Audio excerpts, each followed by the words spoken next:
It should have enough. If we could, if not, we can switch it out. Test 1 2. Check check check. Okay, road 1 2 1 2.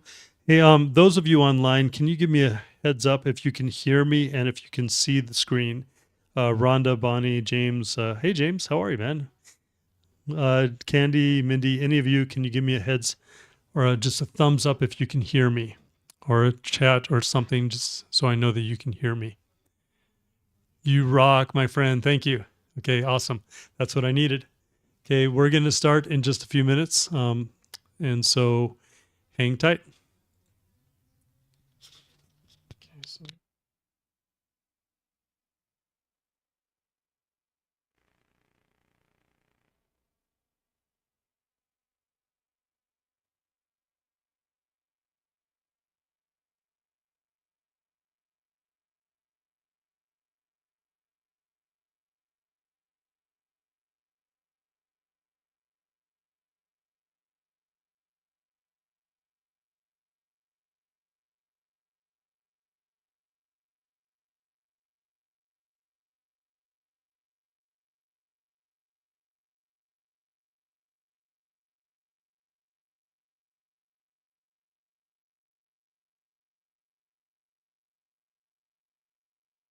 mic test two, mic test two. Okay.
Check, check, check. Okay, we're going to turn it.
Test, test.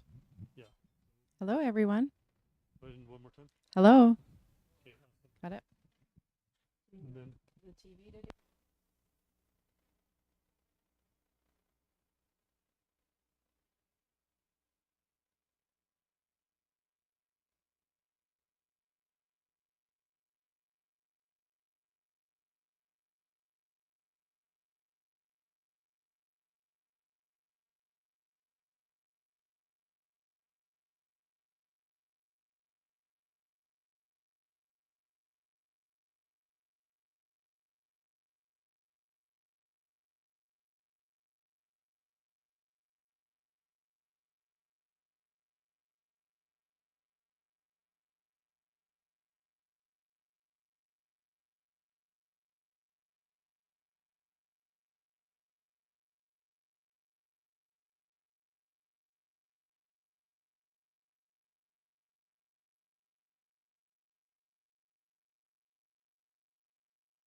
tell me.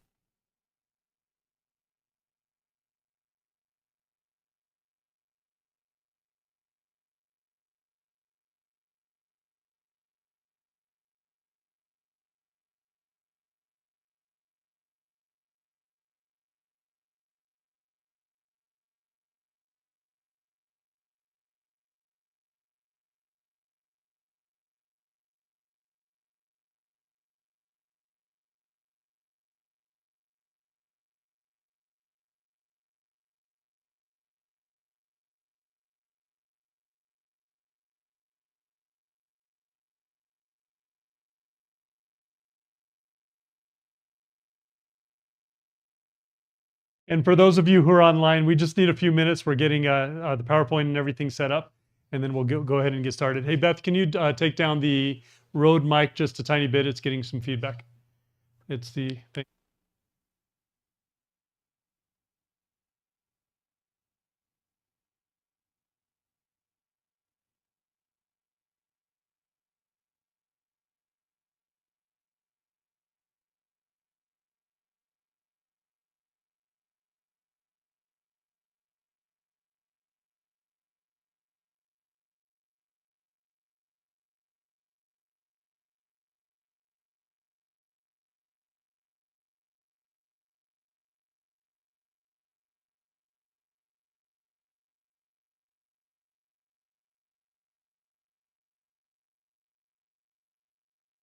And then for those of you online, we're about to get started, so I turned off the audio just for a minute, but I just want to make sure you guys can hear us online, that everything is good. So let's just do one more check to make sure. If anyone can hear us, awesome. Thank you, Deborah. You're awesome. You rock. You rock the Casbah. So let's go ahead and do this right here. Let's put this right here, and then you can see both of them right there. Perfect. Perfect. Okay, I'm going to go ahead and mute again just for a minute while we get everything set up, and then we'll go ahead and get started.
Okay, for those online, I turned off the sound on purpose for those who are all joining.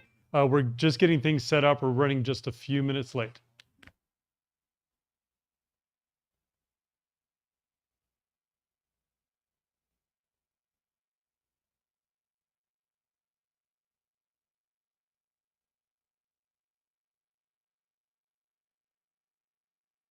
Okay, while we're waiting, let me just tell everybody who's here that just catch you up on a few things. First of all, we're doing a sale on tanks.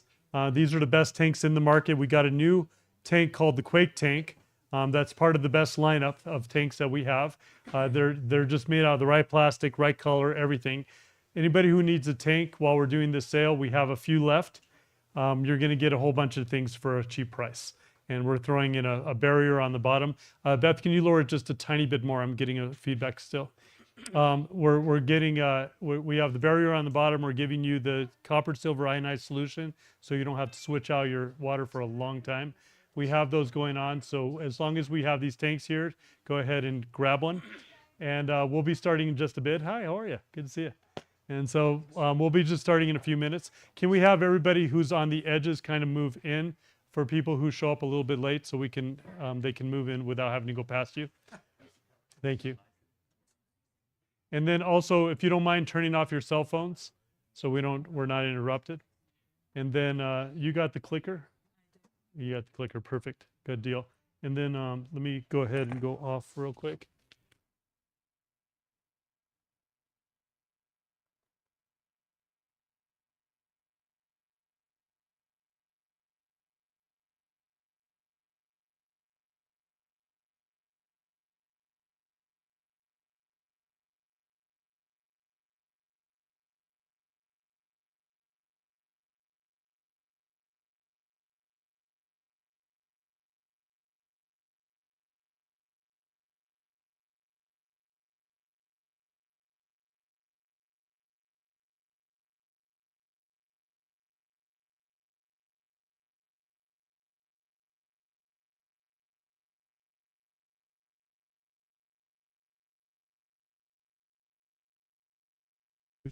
Check, check, check. Okay, this is good.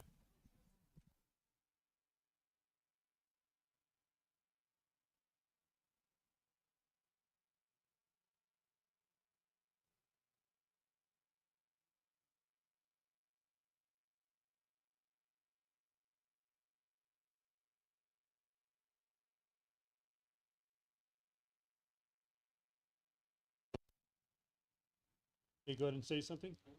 Good evening. Awesome. Okay, do I have a mic as well? You guys can both hear both of us? Okay, should we sing a song together? You can do a duet. I don't think so. No, I was gonna say we'll lose the whole audience, right? We should leave that to. Exactly. So anyway, we're gonna go ahead and get started. We're running a little bit late, but I'm super grateful, you guys. We got Larry and Stacy here, and can I tell you something about my heart towards them? We've been talking for a long time, and I'm first of all just super grateful to have them here. But they're some of the most humble people I know. With the credentials they have, like they shouldn't be this humble, and they are that humble. Now Larry is in tremendous pain. Okay, he just went through a big surgery. If you look at him, if you talk to him afterwards, please don't go, hey, good to meet you. Okay, because his shoulder got operated on. He's been on anti-pain drugs. He took them. He went off of them this morning so he could think a little bit more straight tonight. So you're gonna have to be a little patient with him because he's in a lot of pain, you guys. His arm is, if you notice, his arm is completely puffed up right here, and he still made it. I told him, I said, Larry, we can put it off for another week. He goes, no, we committed. We're gonna do this. That's how tough he is. And so with that in mind, I ended up pulling some Chuck Norris jokes up because I mean, Larry, Chuck Norris. I mean, come on. It's like I figured that Larry must have trained Chuck Norris, right? Well, who are some of the people you trained? Like Sylvester Stallone, right? And his brothers. And his brother, his bodyguard, his wife of the time, and his producer. And his producer. And then who's the Steven Seagal. Seagal. And then you were the bodyguard for what? Two U.S. presidents? Three U.S. presidents. Okay. He's trained the U.S. military, the U.S. Special Forces, the U.S. Special Ops. Okay. He went into the LAPD, which is huge, by the way. LAPD is not small. Okay. They're some of the best in the whole nation, if not in the whole world, right? Probably the whole world. And when he went in there, the majority of the people were graduating with marksmanship, which is the lowest award you can get for shooting. And they were only getting about a 42% graduation rate. He went in there and he worked with them for 35 years with SWAT, with everything. He went in there, and when he went in there, he ended up taking it from 42% getting marksmanship, mostly marksmanship, to 97% getting mostly expert. Okay, that was the first class. Within 3 classes, he took that to 100% and kept it there for about 13 years, with the majority getting expert. Okay, huh? How high is expert? 380 out of 400 points on this particular course. Okay. I will actually discuss this course a little bit for your interest as we go along. Yeah. So anyway, I heard he moved to Utah. I cold called him and I said, Larry, we need to meet. And we've been talking ever since. I consider him and Stacy my friends, and I just feel a lot of kindred connections with them. But when I read these Chuck Norris, it doesn't even. I mean, they're such good people and they wouldn't hurt people. But Chuck Norris, I mean, you got to put this in there. You know, why does Larry always win at hide and seek? Because you don't find Larry, he finds you. Okay. When the boogeyman gets to sleep every night, he checks his closet for Larry. Okay? Why does Larry not believe in the periodic table of elements? Because the element of surprise is the only one he needs. Okay? Most people have 23 pairs of chromosomes. Larry has 72, and they're all lethal. And Larry was once bitten by a cobra. After days of excruciating pain, the cobra passed away. So anyway, I'm not going to take up any more time. I'm very grateful to have you here, my friend, and I'll let you take over. And let's give a hand for Larry. And Stacy, by the way. Good evening, folks. It's a pleasure and an honor to be here. I can see Go ahead and turn on the microphone a little higher. I see a lot of enthusiasm and a lot of interest in your faces, and I love that. We feed off that. We see people that are anxious to learn. That's what we do, and we believe it's our purpose. People ask us, why did you move here from California? Well, besides the fact that the politics in California are pretty bad, as most people know, but after we got here, we were just training law enforcement agencies and military. And then we had some civilians started asking us for some training when they found out how extensive our backgrounds were. Next thing we know, we had another school, Marksmanship Matters. And we've come to the conclusion that this is what we're supposed to be doing. We tried to get away from it. We were just going to ride our Harleys and enjoy life in Utah, you know. But so many people wanted training, we couldn't turn our back. So anyway, we feel this is our mission. We're here for a purpose. We want to help as many people as we can, good people like yourselves. So I have a question for you. Why are you here? What is it that you expect to take away from this meeting tonight? Anyone have? I'm sorry. Knowledge. Learn. Knowledge. Listen. Okay. Anyone else? Interested in marksmanship. We're definitely going to talk about marksmanship. I'm very into preparedness. We never know what to expect. That's the nature of preparedness. So I gain all kinds of skills. When we first moved here, we met a lot of people that had food storage and a lot of medicine and different aspects of preparedness. And some of them even owned firearms, but they didn't have any training. And Stacy would remark, Utah will have the best fed looters of any place because everybody has food, but they haven't been trained in how to fight. So we thought, well, that's what we need to do. We need to see if we can get a lot more good people prepared to protect their families in a worst case scenario. So obviously tonight is more of an introduction. There will be some educational material, of course, but we want to tell you a little bit about who we are. If I take a class, no matter what the class is, that doesn't have to be a firearms class, first thing I want to know is who's the instructor, what qualifies him or her to be teaching this material. Some of the things we're going to talk about tonight, we start getting into the nuts and bolts of marksmanship. I'm going to interrupt you just for a minute. Yes. Sorry. Can everybody, we got people walking in and we don't have any seats. Can everybody scoot in, leave the edges open? And so we've got only a few seats left. We got more people coming in. So I apologize for Larry. It's okay. So if you guys can fill in all the seats, that way we have the edges open. Thank you.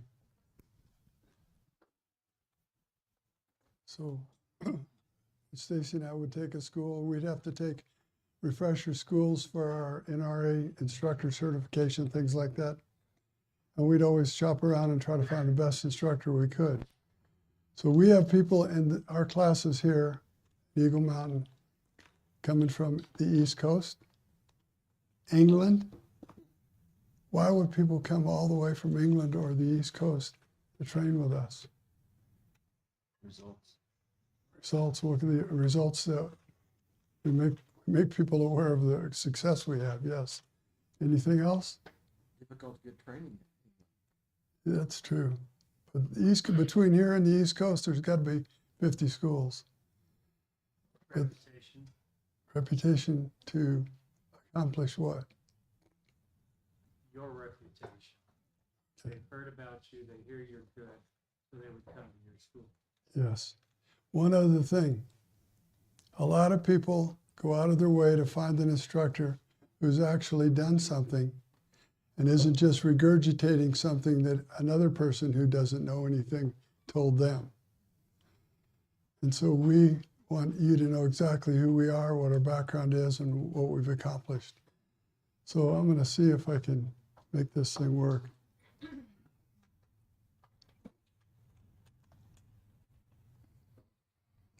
Please don't handle any firearms in the classroom. The only reason you would handle a firearm in a classroom tonight is to save a life, in which case good marksmanship will be appreciated.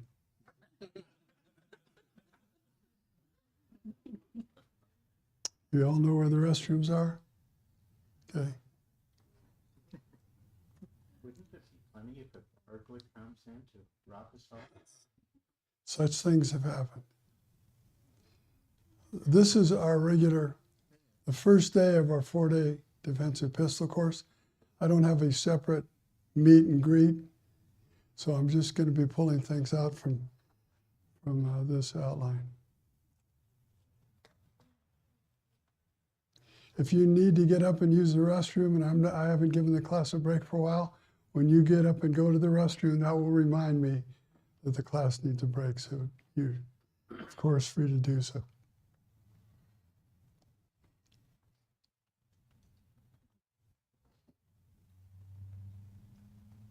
So everybody get their cell phones turned off, ringers turned off. Okay, I would ask you to hold questions until we finish a particular subject. Most of the time, we will have answered your question before we finish that subject. So when we finish a subject and we're about to go to a new subject, I will call for questions or you may interject. Raise your hand. And we have a microphone. So if you do have a question, wait until I give you a microphone. Maybe you raise your hand and I'll bring it to you. Very good.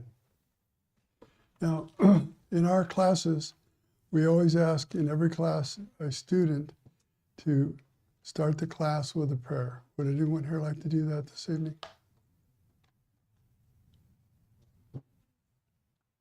Yes, ma'am, please.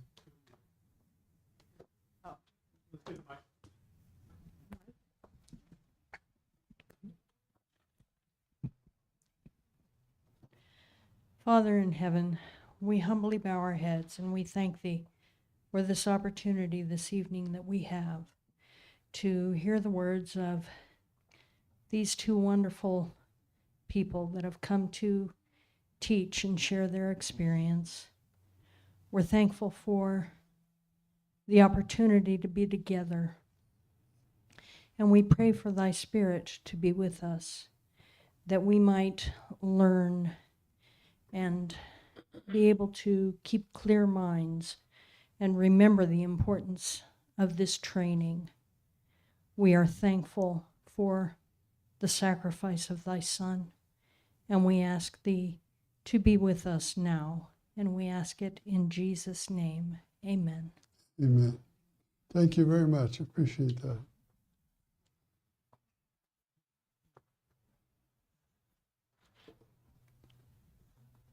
Do we have a flag for the flag salute?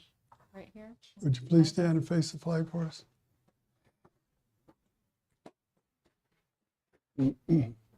Ready? Sorry. Ready? Begin. I pledge allegiance to the flag of the United States of America and to the republic for which it stands, one nation, under God, indivisible, with liberty and justice for all. Thank you. Please be seated.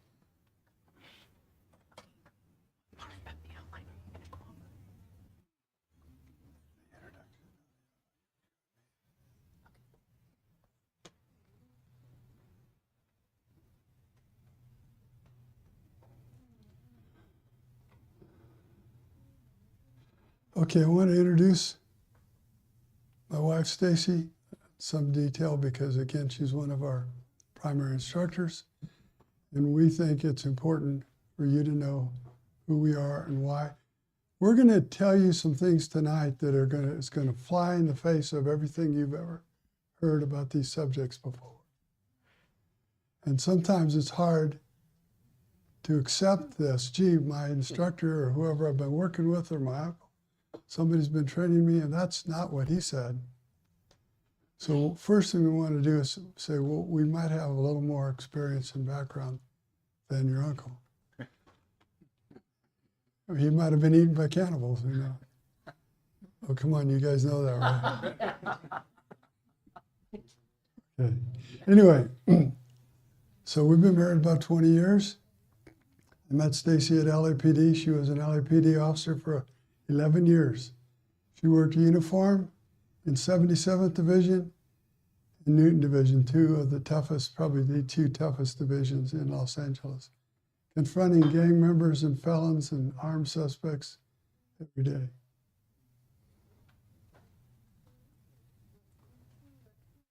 She was also a member of, we didn't have the funds to have everybody have an M16 or a tactical shotgun. We only had 10,000 officers, 300 M16 rifles, and 300 tactical shotguns. So that's going to be 600 officers that are going to have these special weapons. Stacy was the only officer that had both. She was a member of the M16 cadre and a member of the tactical shotgun cadre.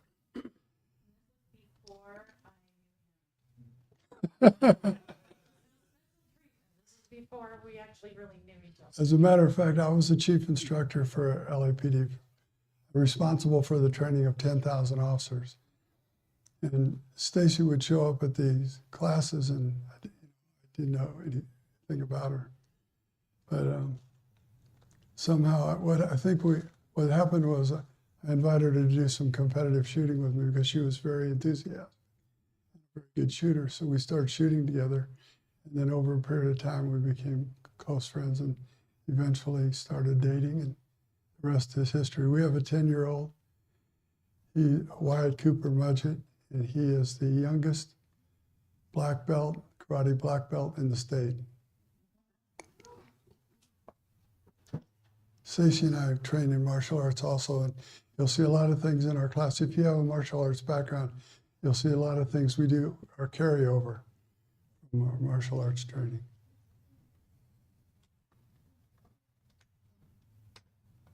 So Stacy's also, she was a CFP instructor. How many of you have or have had a CFP, a Utah Concealed Firearm Permit? So for 5 years, she was one of the instructors that would train people so that they could obtain their permits. In fact, when we first moved here, we would meet people on a frequent basis that were into firearms. And many of them even had a permit to carry. And I'd say, well, what do you carry? Well, I don't actually carry a gun. You know, it's kind of a bother. And if you think about it, we have 400 million guns in the United States. We have how many gun owners? Millions and millions of gun owners. So I should know those numbers. I can usually recall them. But anyway, but we only kill a handful of criminals in self-defense, yet there's crime everywhere all the time.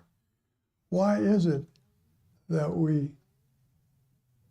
have these successful self-defense shootings by citizens so rarely? Any thoughts? Criminals don't want to stand up against a gun.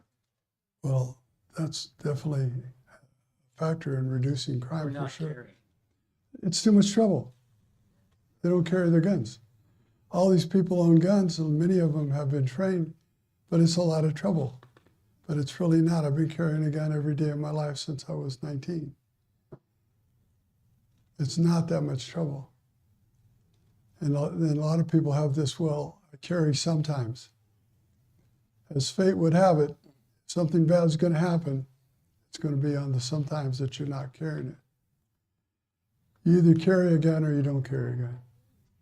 So we carry guns at home, we carry them wherever we go, except where legally we can't. We don't carry on a commercial airliner or courthouses and things where we can't.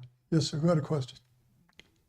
Yes, sir. I'm just curious about churches. Can't do that. Oh, sorry. Churches and schools that basically no gun zones. We struggle with that in our church because the higher ups don't want us to have firearms, yet we have a security team in place. So, that, Well, that's if I could, and I'll speak about this just for a minute, okay. right? So if they allow the security team to carry it and not everybody else, their logic would be the security team does regular training. They meet a certain standard. We know what their capabilities are. They've proven to be capable, and we've invested this trust in them. The reality is everyone's part of the security team. Anyone could have to respond, and limiting it in that manner is not always the best thing. But in Utah, the church can decide not to have anybody carry. That's the way the law works in Utah. In some states, as you know, you can't hardly get a permit to carry anytime. Excuse me just a second, I'm gonna sit down. This could be a major operation. They took a bone saw and just buzzed out the ball and buzzed out the socket, and then replaced one with plastic and one with metal. And that was pretty extensive. So I'm not quite myself, but I'm getting there. I did teach Friday and Saturday. I taught a 2-day class on the range. So I'm getting there. Anyhow. So every jurisdiction has its own laws and regulations. Businesses in the state of Utah can make the decision if they want to allow people to carry in their business or not. My personal feeling is anyone who believes that now, I'm not saying the church necessarily, you take it for what it's worth. But for example, I go into a doctor's office, the doctor knows that I always carry, and for whatever reason, the receptionist says, "Would you mind putting your gun in the car?" I said, "No, I won't do that. I'll find another doctor. That'll be easy, but you will not disarm me."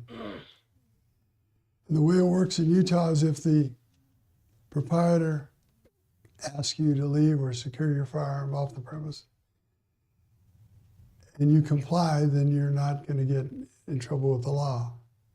But if you say, "No, I won't comply, and I won't leave," then you can be arrested for criminal trespass. So they've given a little bit too much power to the property owner, in my estimation, but that's just how it is. Everyone doesn't agree with every law in the books. We have to live with that. I find that I wear wherever I want to, and nobody knows about it. Very discreet. If I have to save a life, I'll deal with the legal consequences. But you have to be willing to face legal repercussions. It's an individual choice. In a perfect world, a well-trained citizen should be able to carry a gun just about anywhere. But we know it's not quite that good. Go back 50 years, there was hardly any place in the U.S. you could get a permit to carry a gun.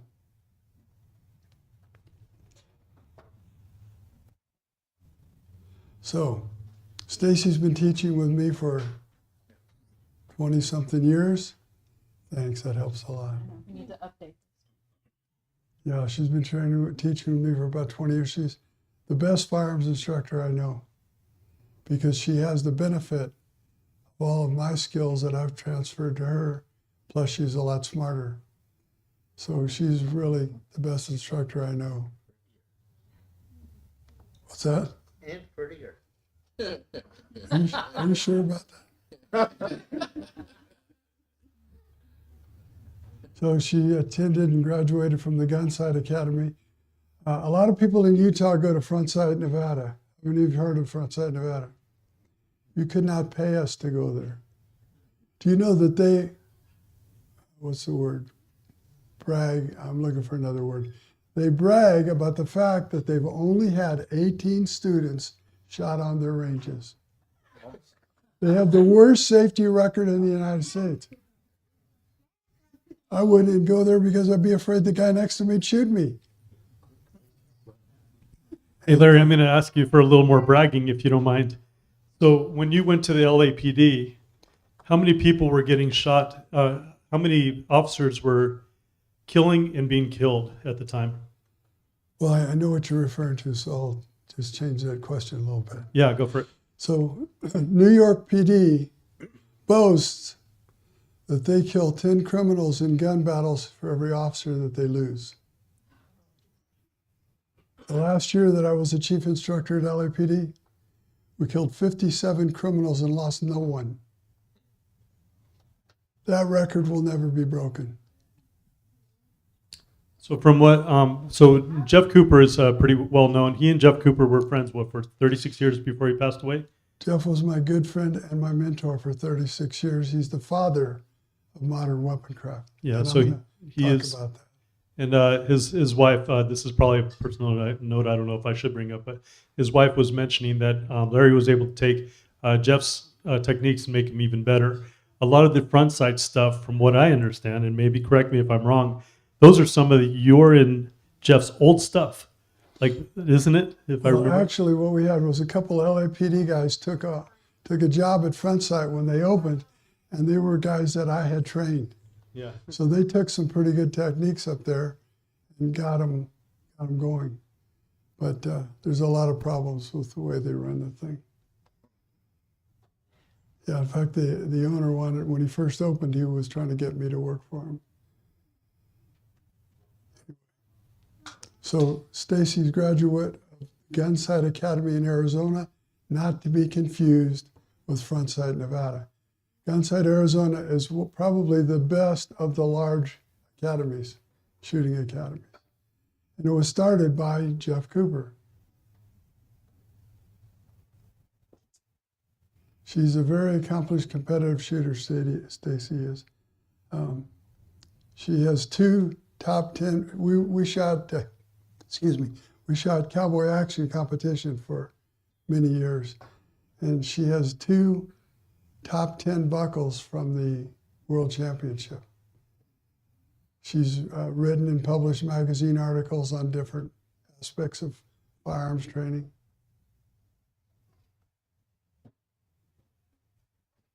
Oh, she's got a very extensive background. A little bit about myself.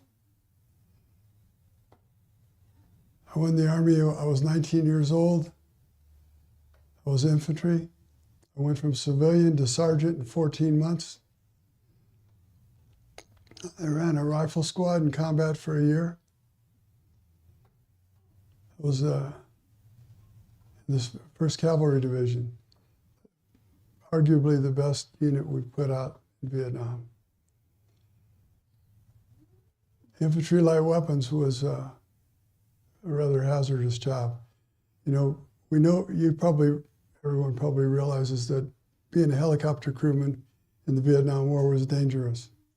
1 out of every 18 went home in a box. For infantry, it was 1 out of 3. We got there 58,000 names on the wall. 58,000 names, 40,000 of them are infantry, but only 5% of troops in Vietnam were infantry. 5% of the troops in Vietnam, infantry, was responsible for, if you could say that, 55% of the casualties. Our 5% suffered 55% of the casualties. And the troops that came home from Vietnam had a lower rate of PTSD than World War II. An infantryman in World War II would see 60 days of combat in 4 years. An infantryman in Vietnam would see 240 days of combat in 1 year.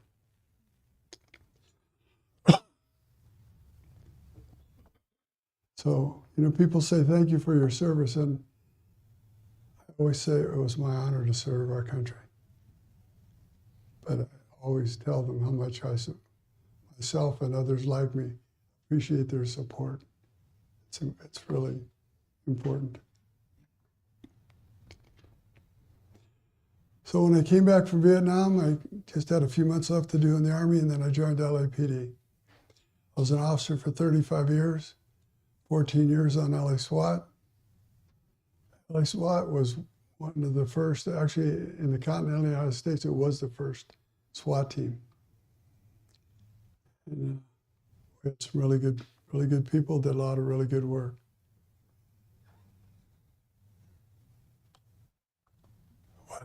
Push the wrong one, huh?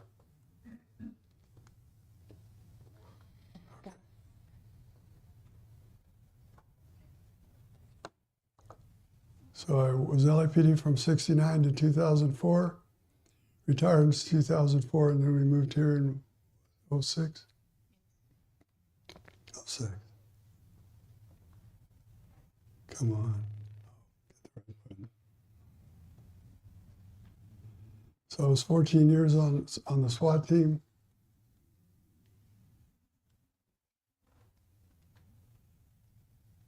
I was an instructor for LA SWAT all 14 years that I was there. My military background made that possible. I worked security for 3 U.S. presidents, Jimmy Carter, Ronald Reagan, Bush Sr. In our home, in our library, I have a picture of me with Reagan and with Bush Sr. I lost that one with Carter.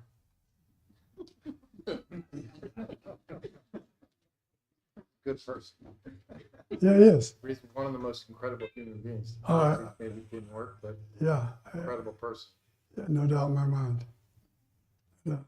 Actually, I didn't even have a picture with him. I had a picture with his wife. Yeah, they're just Good people. more aid. Yeah, beautiful people.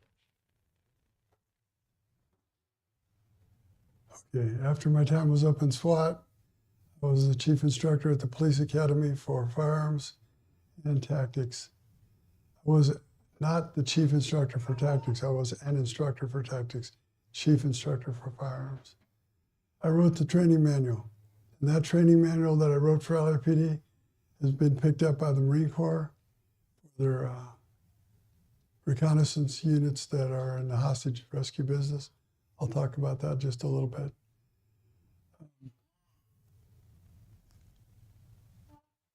There's too many buttons on here, I can't.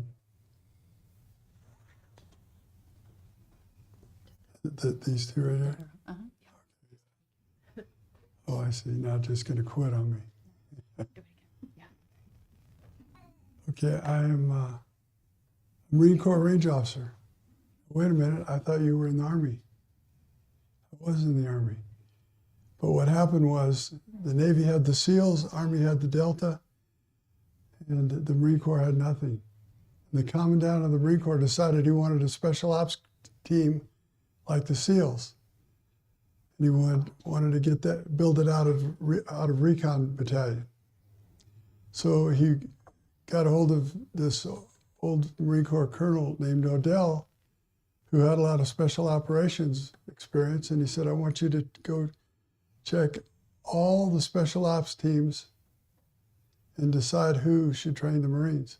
So he went over to Europe, he looked at the Israelis, the French GIGN, British SAS, and so on and so on.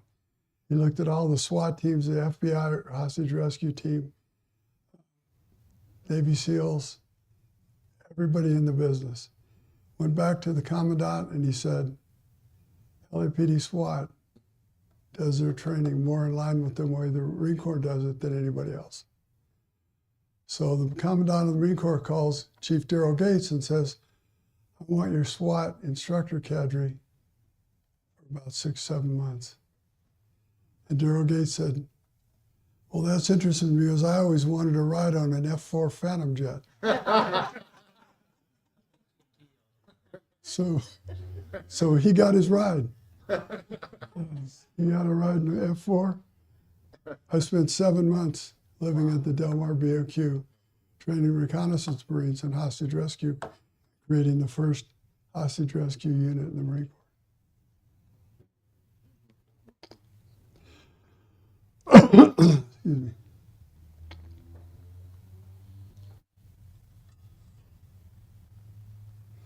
I've also worked for a lot of other agencies. You may not know this, but every nuclear facility in the United States has a full-time SWAT team as part of its security. I spent all my vacation and all my overtime for 10 years training all those teams. And we did that in New Mexico. I worked for the National Tactical Officers Association, bunch of different organizations. And I've been a range master at the Gunsight Academy, which I've already mentioned, 11, 12 years. I was a Utah CFP instructor for 5 years. Our CFP instructor certification expired right at the peak of COVID. So they weren't holding classes to renew your certification. But you could do it electronically, but I think you've already probably figured that that wasn't going to work for me. So ours ended up expiring. So we're not currently CFP instructors. We will be again. I've authored a lot of articles about shooting tactics, so on. Talk just for a minute about stolen valor. How many of you know what stolen valor is? People anybody can answer that question out loud? Someone who claims something that they're not in the military service. That's pretty good. That's a pretty good answer. That's what it is. Have you ever come across anybody? Yes, Yes. he claimed to be the one. Can't think of the conflict. It was What's the matter? it was Black Hawk Down. He claimed to be that guy, and he wasn't. Right. I exposed it. Good. Good. Will you repeat that? Yes. He claimed to be the survivor in Black Hawk Down, and he wasn't, and I exposed it. Good job. Yes, I've lost count of how many people that I've met that were not just embellishing, but just out and out lying about their military experience. They're stealing the valor of other people. And there was this one battle in Vietnam where a recon Marine unit got surrounded, and I think if I remember, 2 men walked off alive. I have personally met 50 of those 2 men. Well, if you're going to lie, might as well pick a Pick a good one. good one. Yeah. We were at the range and we just finished teaching a class. And well, in fact, Sissy and I were in an NRA instructor class getting recertified. And the instructor is introducing all these who want to be instructors. And he introduces one guy and he says he's a Navy SEAL. I threw the flag. I wouldn't look at this guy. There's no way this guy's a SEAL. I went over to him on the break. I said, what BUDS class did you graduate in?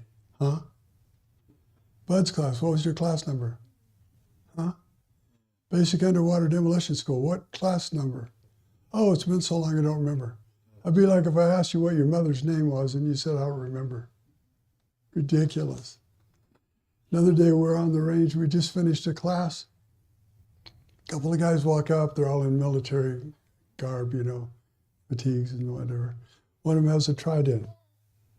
And they walk up and they say, what are you guys doing? Oh, we just finished a class. And I put my finger on the trident. And I said, is that real? He said, what do you mean? I said, are you a SEAL? Oh, yeah, I was a SEAL, blah, blah, blah. Took about 5 minutes before he admitted that he wasn't a SEAL ever. In fact, there's a YouTube station called, it was called BUDS 131, but now I think it's called Unique SEAL Experience or something like that. What this guy, he's an actual retired SEAL. The Navy has given him access to the data, all the database. He can look up anybody in the Navy. And so what he does is, let's say you run a business and some guy puts in an application and it says Navy SEAL. You pick up the phone, you call this guy, and he'll tell you in 5 minutes if the guy's lying or not. He said he exposes up to 50 fake SEALs a day. He said for every actual SEAL that's out there, he estimates there's 1,000 impersonators. And when people start telling me about their military backgrounds, I start getting suspicious and asking questions. And one of the reasons I bring this up is somebody handed me my resume, I'd be suspicious. I have a very extensive background, a lot of military special stuff, you know, like training the recon Marines for 7 months, those things like that. I'd be a little eerie. So a couple of things. You can call Bud's 131, and he'll look me up, and he'll tell you that I was Army Infantry 11 Bravo. I can put you in touch with my captain from Vietnam, because I'm still in touch with him, and my medic, and some of the troopers that I served with. And I can put you in touch with people at LAPD right now. In fact, interestingly, on these lines, I was in a store recently and talking business to the owner. And so the fact that I was LAPD and so on. So he says, just a minute. So he's been lied to before. So he leaves me at the counter and he takes off and he comes back in about 5 minutes. He said, I just called a buddy of mine that works LAPD right now. And I asked him if he knew Larry Mudgett. And his answer was, any LAPD officer that doesn't know Larry Mudgett's name is an idiot. So there's a lot of ways that you can check on our resumes. So if you wanted, give me you want my captain's email address or anything like that, I would not be offended. I'd be proud to have you verify these things. So if there's anything you have a question about, let me know. I'll tell you where to find out. In fact, just to let you guys know how I found out about him, were from two of my friends who knew about him and had taken his classes. And so I called him up and I said, I can't get better training. I just said, can I be a part of this? And I told both Stacy and Larry, my wife and I want to be in your next class. And so we're actually going to do it because, I mean, if you're going to learn, you might as well learn from the best. But that's how I found out about him, is by finding out from really good friends of mine who know guns very well, who told me about him, and that's how I found out. So, in fact, would you mind, Larry, while we're here, we have such a wealth of knowledge. Would you mind if I open it up for 3 questions in the middle, just random questions? Stace? Is that okay? Sure. So let's get maybe 3 questions from things that you guys want to learn. Okay, let's go 1 question. Well, since you knew Jeff Cooper, tell us about 9x25 Dylan. Well, I have one. I've never shot it. It's an oddball cartridge. 9x25, I'm trying to remember now. It's a Wildcat, if you will. But now there are companies that make ammunition for it. It's not just a Wildcat.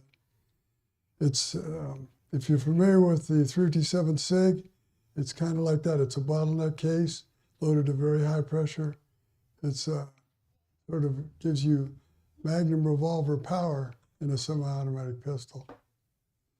It's kind of a specialty item. You're not going to find it in,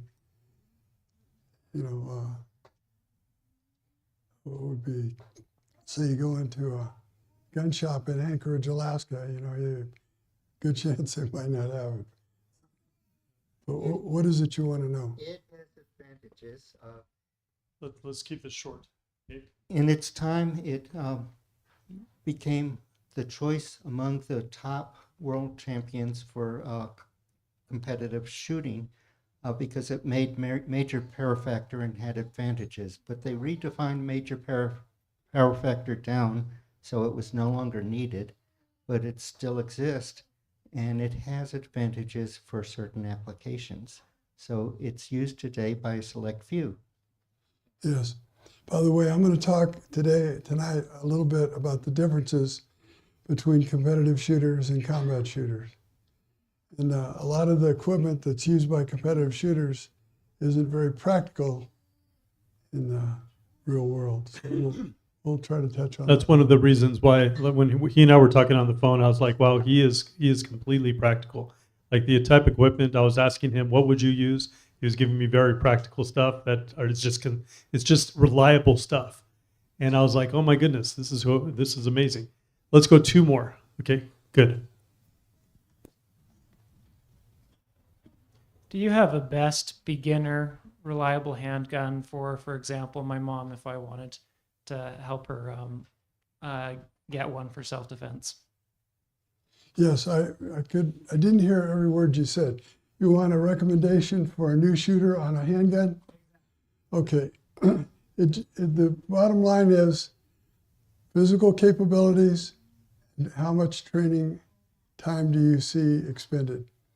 For somebody who's going to take a 5-day class at Gunsight or a 4-day class from us, then a semi-automatic is a more efficient weapon. But some people are not going to train. They're going to buy a gun, take it out, shoot it a few times, clean it, put it away, and that's where it's going to stay. Such people would be a good candidate for a revolver because of its simplicity. So the couple other things you got to look at is hand strength and hand size. And we see shooters that can't manipulate semi-automatic weapons. However, every shooter that somebody brought me and said, this person does not have the hand strength to operate this weapon, in every case we'd have them operate it in 5 minutes because it's more a matter of technique than it is strength. But anyway, they've got to be able to have the strength to operate a semi-automatic weapon. It's a little more complicated. It requires more periodic training to stay current because it is a more complicated system. Did I answer your question at all? Did that? Okay. Third person? Anybody else have a question? Okay. What considerations do we need to take and be aware of as we age? What things used to work for me when I was 50 and 60, but eventually will not work for me? Yeah, could you hear him, Stace? Okay, you want to take it? So the older we get, what kind of changes? Okay, I've got something for you. Yeah. What We- things do people Yeah. usually need to adapt to when we get older? First of all, what we see is a certain percentage of people will go to our class and not finish. We have very high standards. And what we found was the relationship was inverse to their age. So we found that people that are 50 years old would retain 50% of what we taught them.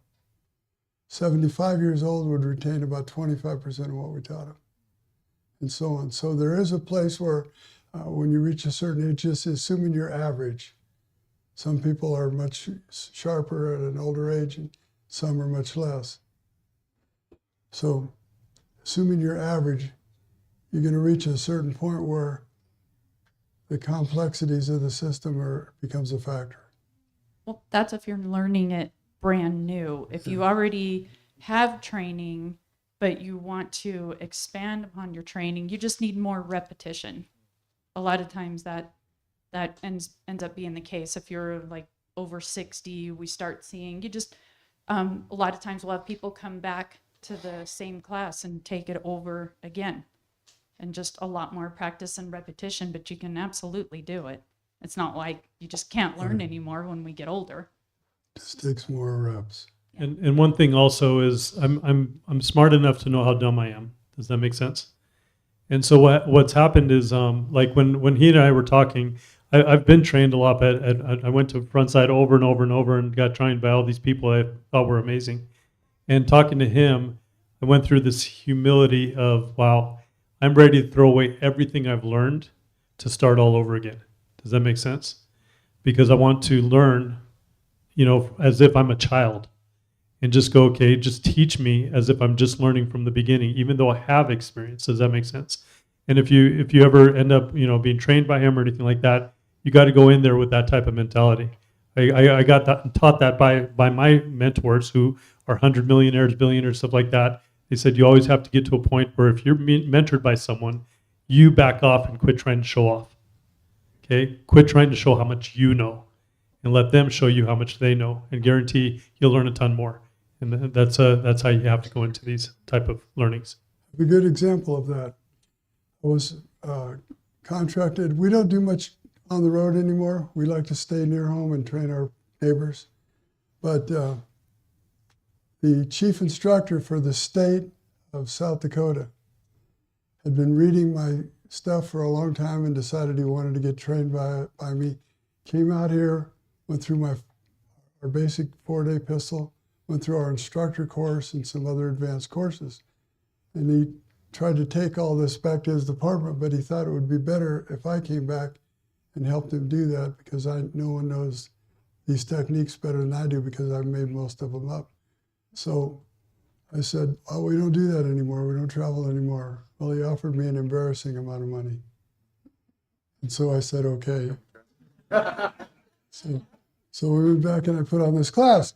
Now there's 24 people in this class. 23 of them are full-time police officer firearms instructors. They're already firearms instructors.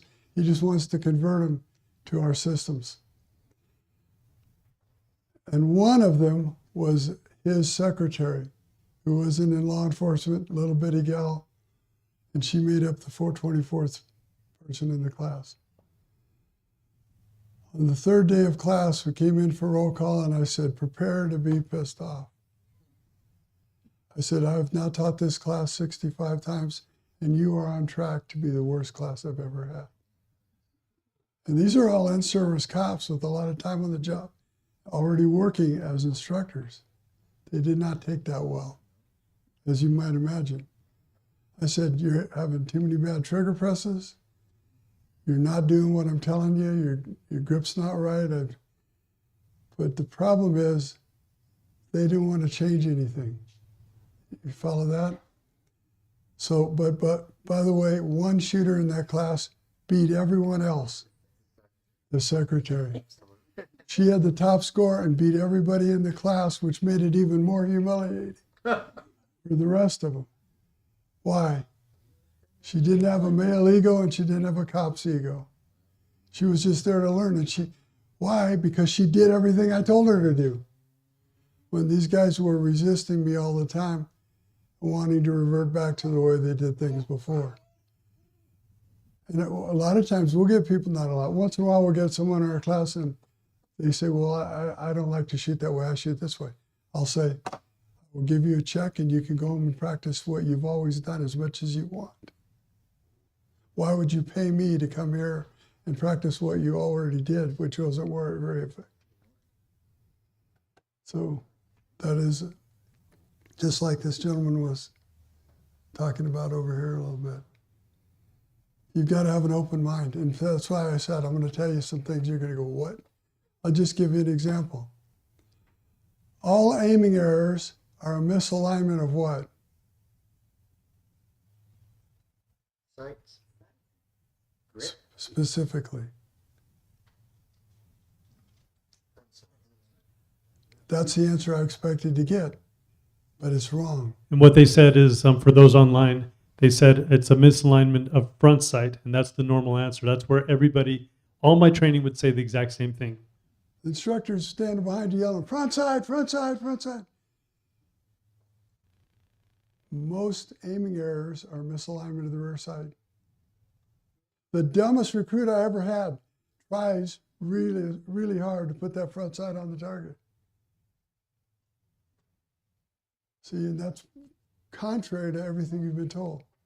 I'll tell you when I discovered this, I was teaching a SWAT school for the Department of Energy that guard one of the nuclear sites.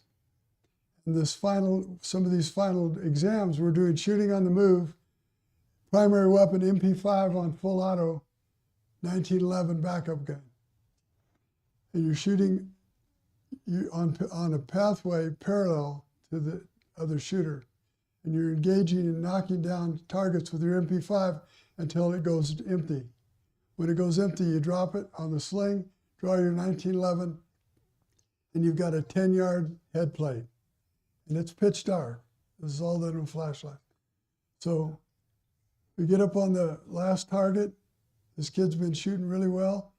Now imagine a full metal jacket, shiny, 230 grain 45 slug that's only going about 850. And the shooter's shooting Harry's flashlight technique with a 20,000 candle power light. That looks like a tracer. You follow that, you got this shiny projectile in the air, got 20,000 candle power on it. You can watch it clear as can be. And what I'm watching is there's the plate and each bullet's going right over the top. And I'm screaming at the guy, front side, front side, front side, just like all your instructors did to you. And finally he stops and he looks at me and he says, "Sir, my front side's dead center. What is it you want me to do?" And then the light came on. His rear sight was too low. I never had occasion to understand that. Now we find that applying that logic to everything we do, it's always the rear sight. Everybody makes an effort to put the front sight. That's not that complicated. But getting the rear sight, what you're talking about now is spatial relationships. Aligning the target, the front sight, the rear sight, and your eye, 4 objects in a correct alignment. A lot of people have difficulty with spatial relationships. We had this psychiatrist come in to help me at LAPD because I got all these people that struggle, and I'm giving them a really good program, and they're struggling. And she said, "Well, you know, a lot of people just have problems with spatial relationships." Of course, I'd never heard of spatial relationships. That didn't do me much good, but eventually I found out that when you start aligning objects in space. I remember I was taking a test for the Army, and there's a picture here and pictures over here, and you had to figure which one of these pictures am I standing in to see this. It was like, well, this one goes to that one, and that one goes to that one. What's the test part of this? They said, "Oh no, a lot of people cannot do this. They have problems with spatial relationships." Okay. So just because you didn't have problems with spatial relationships, or I didn't, doesn't mean that the guy you're shooting with or your student doesn't. Spatial relationships can be very difficult for a lot of people. So just keep this point in mind. All misalignment of the sights is misalignment of the rear sight. All aiming errors are misalignment of the rear sight. And if you go through our class and shoot with us, you will see this proven time and time again. Okay, did we get our questions answered? Sir?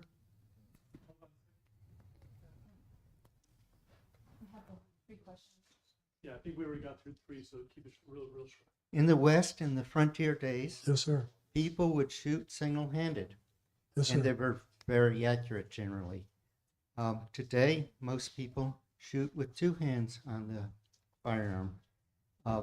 Why is there that difference in training? And they don't shoot as well. You have no idea how glad I am that you brought this up. I was thinking about bringing this up. When I was in the Army and I went to Fort Polk, Louisiana for advanced infantry school, jungle guerrilla warfare, first time we shot in 1911. And they just said, "Here's a half a box of ammo, here's a pistol, there's a target, go teach yourself how to shoot this thing." Well, it wasn't very effective. Fortunately, I'd had firearm training before I went in the military. I'd have been lost. Anyway, in the Army, I was taught to shoot with 2 hands. When I'm done now. I finished my year in Vietnam. I finished my 2 years in the Army. And now I'm on LAPD and I start the police academy. We were not allowed to shoot with 2 hands. Prohibited. You'll shoot with 1 hand. So I asked, why? In the Army, I was taught to shoot with 2 hands. Why is it that I'm restricted to 1-hand shooting? I don't know, it's just always been that way. So I did some research, and you know what I found out? You hold the horse's reins in 1 hand and you shoot with the other hand.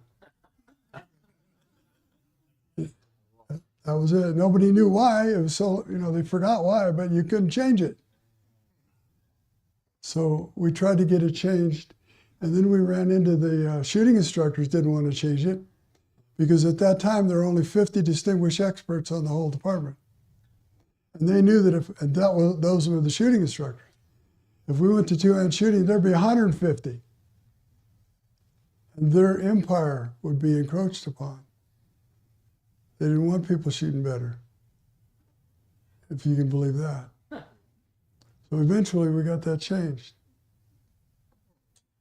Now, why is two-hand shooter generally better?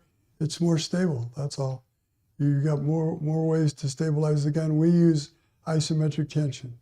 We shoot with isometric tension, we push with the primary, pull back with the support hand, creating power without motion. And that's going to make us more stable, and it's going to reduce the muzzle rise. And I guess I might as well finish this up. If you take that pistol, lay it down on the ground, take a stick and hit the trigger, what will happen? If it's loaded, what will happen? It will fire. It will fire. But what will not happen? It will not cycle. These are recoil-operated guns. You hold the frame rigidly so that the slide can move back and forth across the top of the frame and function. You understand? So if the whole gun comes back because nobody's holding it, the slide and the frame come back, it won't function. You will not get a sufficient differential between how far the slide comes in the frame and cause it to work. The slide has to come back far enough to extract, eject, pick up another round and push it forward from the magazine. So we have a student in our class. Good guy, we got him into the martial arts. His whole family trains. And he was having a problem. He was shooting a Glock 22, 40 Smith & Wesson caliber, Glock 22, model 22.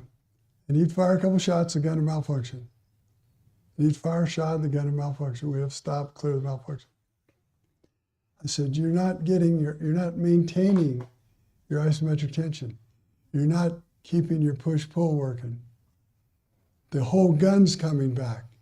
It won't function if the whole gun comes back. You have to hold the gun here, just let the slide come back, so the gun will function. So he said, no, it's the gun, it's the gun. I said, fill a magazine, give me the gun. So I took the gun, 18 shots, 17 shots, whatever, ran like a top. I said, it's not the gun, it's you. So he starts to shoot again, malfunction. He says, it's the gun. I said, it's you. Goes to his car and gets a different gun. Comes back with a Glock 22. So the same caliber, but it's a lighter gun, so it's going to recoil harder. So it has a better chance to function correctly. Anyway, so he comes back with his Glock. What was it? What's the next size down in the 30? What did I say? From the 20, the 22 down to what? 23. Thank you. So he starts shooting his gun, malfunction. It's you. No, it's the gun. Now this gun's also been hexed by demons or something. So I said, give me the gun, give me a full magazine. I'd rip through the, rip right through the magazine, the slide lock, the gun's perfect. It runs every time. Finally, he believed me. After the second gun, he started locking up. And then once he did, his gun always worked. Here's another point. When Glock first came into law enforcement, female officers from one of the first agencies that got Glocks filed a lawsuit. She said, Glocks are gender biased. What the hell is that about? Well, the gun functions correctly for men and not for women. Oh, what would cause that? Well, none of them were using good tension, but the 250-pound man's got enough mass behind the gun that it still functions. He's still, just by his size, he's holding the frame in place well enough to get the gun to cycle. But the smaller statured female officer, also using poor technique, would not get the gun to run. Just one more example. So we teach isometric tension, and one of the reasons is so the gun works. And we'll go into more of that later on. All right, can we go back to the thingy here? Where am I? Yes, he says, what's his name? SEAL, do you remember? Anyway, 20 to 50 exposures a day. And then he records these phone conversations he has with these guys and then makes a show out of it. And it's fun to listen to. Well, nothing happened. So we beat this up pretty good. That's the same one, right? Try this one. Do we want to open up just a couple more questions in between? Go ahead. Okay. Any other questions? Okay, we have one here. A couple online. Beth, do you want, tell you what, why don't you ask the questions? I'll find out what the online ones are. I just wanted to see if you would demonstrate what you mean by the isometric tension. I'm sorry, just a second. Oh, sure, that'd be great. That's good. Thank you. Even I can see it now. I had incredible vision my whole life until just recently I got glaucoma. But I could see bad guys 1,000 yards away. Nobody else could see them. But not anymore. Anyway. Oh, my question was, can you demonstrate what you mean by the isometric tension using Sure. the push You pull? want I to can do it for you. His arm. This one. Yeah, so you can see. So isometric tension is if you're right-handed or in your primary hand, you are pushing, when you're holding the gun, first you have the proper grip on the weapon. And so you're pushing. Let me get a microphone. I forgot. Oh, yeah. I'm mesmerized I by can you. talk louder. I'm I can't mesmerized by really- you that I'm just watching it. I'm like, I Okay. forgot. You go ahead and I'll hold it. Okay. So the hand, your primary hand that you have your weapon in, you have your grip on the weapon. That's the hand you're pushing with. You're pushing with your whole arm, and then your support hand, you're pulling at the same time. So you can kind of see, like, I'm pushing and pulling, and if yes, yeah, so you have the isometric tension, as opposed to just kind of shooting with your elbows bent and your arm just flimsy. You're pushing and pulling. And so if he was to smack my hand right now and try, and push this way, yeah, Smack. no, harder, Smack. Whoa, that's hard. That is really hard. yeah. Oh And then my as opposed to goodness. if I just loosen up a little bit, now do it. Yeah. It's like, so that's the isometric tension. And the gun doesn't work. The gun is, now, if you took 1,000 firearms instructors, lined them up and said, define isometric tension, define the Weaver stance, they would all say it's about the angle between the shooter and the target. That is false. And they'll badmouth isometric tension and they don't even know the correct way to do it. You don't, it's just push-pull. Jeff Cooper was the greatest proponent of Weaver, or isometric tension. And he stood with his feet and hips square to the target, like so.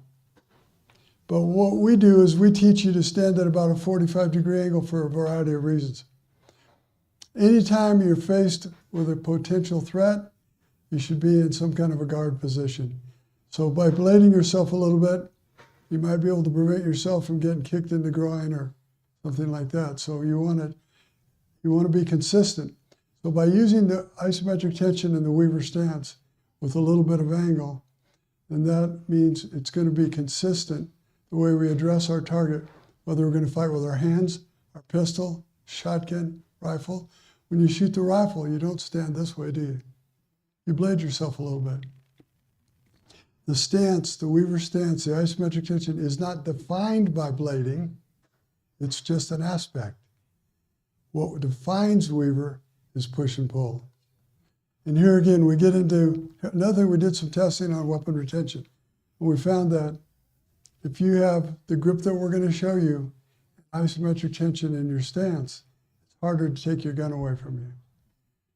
Now, a competition shooter never has to worry that that paper target's going to run over and grab that gun. But as people in self-defense scenarios in the street, at what distance do civilians get in shootings? It's right here. And your gun could be in peril. Why is it? Because if somebody's going to rob you, rape you, kidnap you, et cetera, they're not going to yell at you from across the street, hey man, throw me your wallet. they're going to get right here, aren't they? If you end up fighting at that point, you're going to be shooting from very close range. So weapon retention is one of the things that we're concerned about. And using the isometric tension, slightly bladed position, it all works together.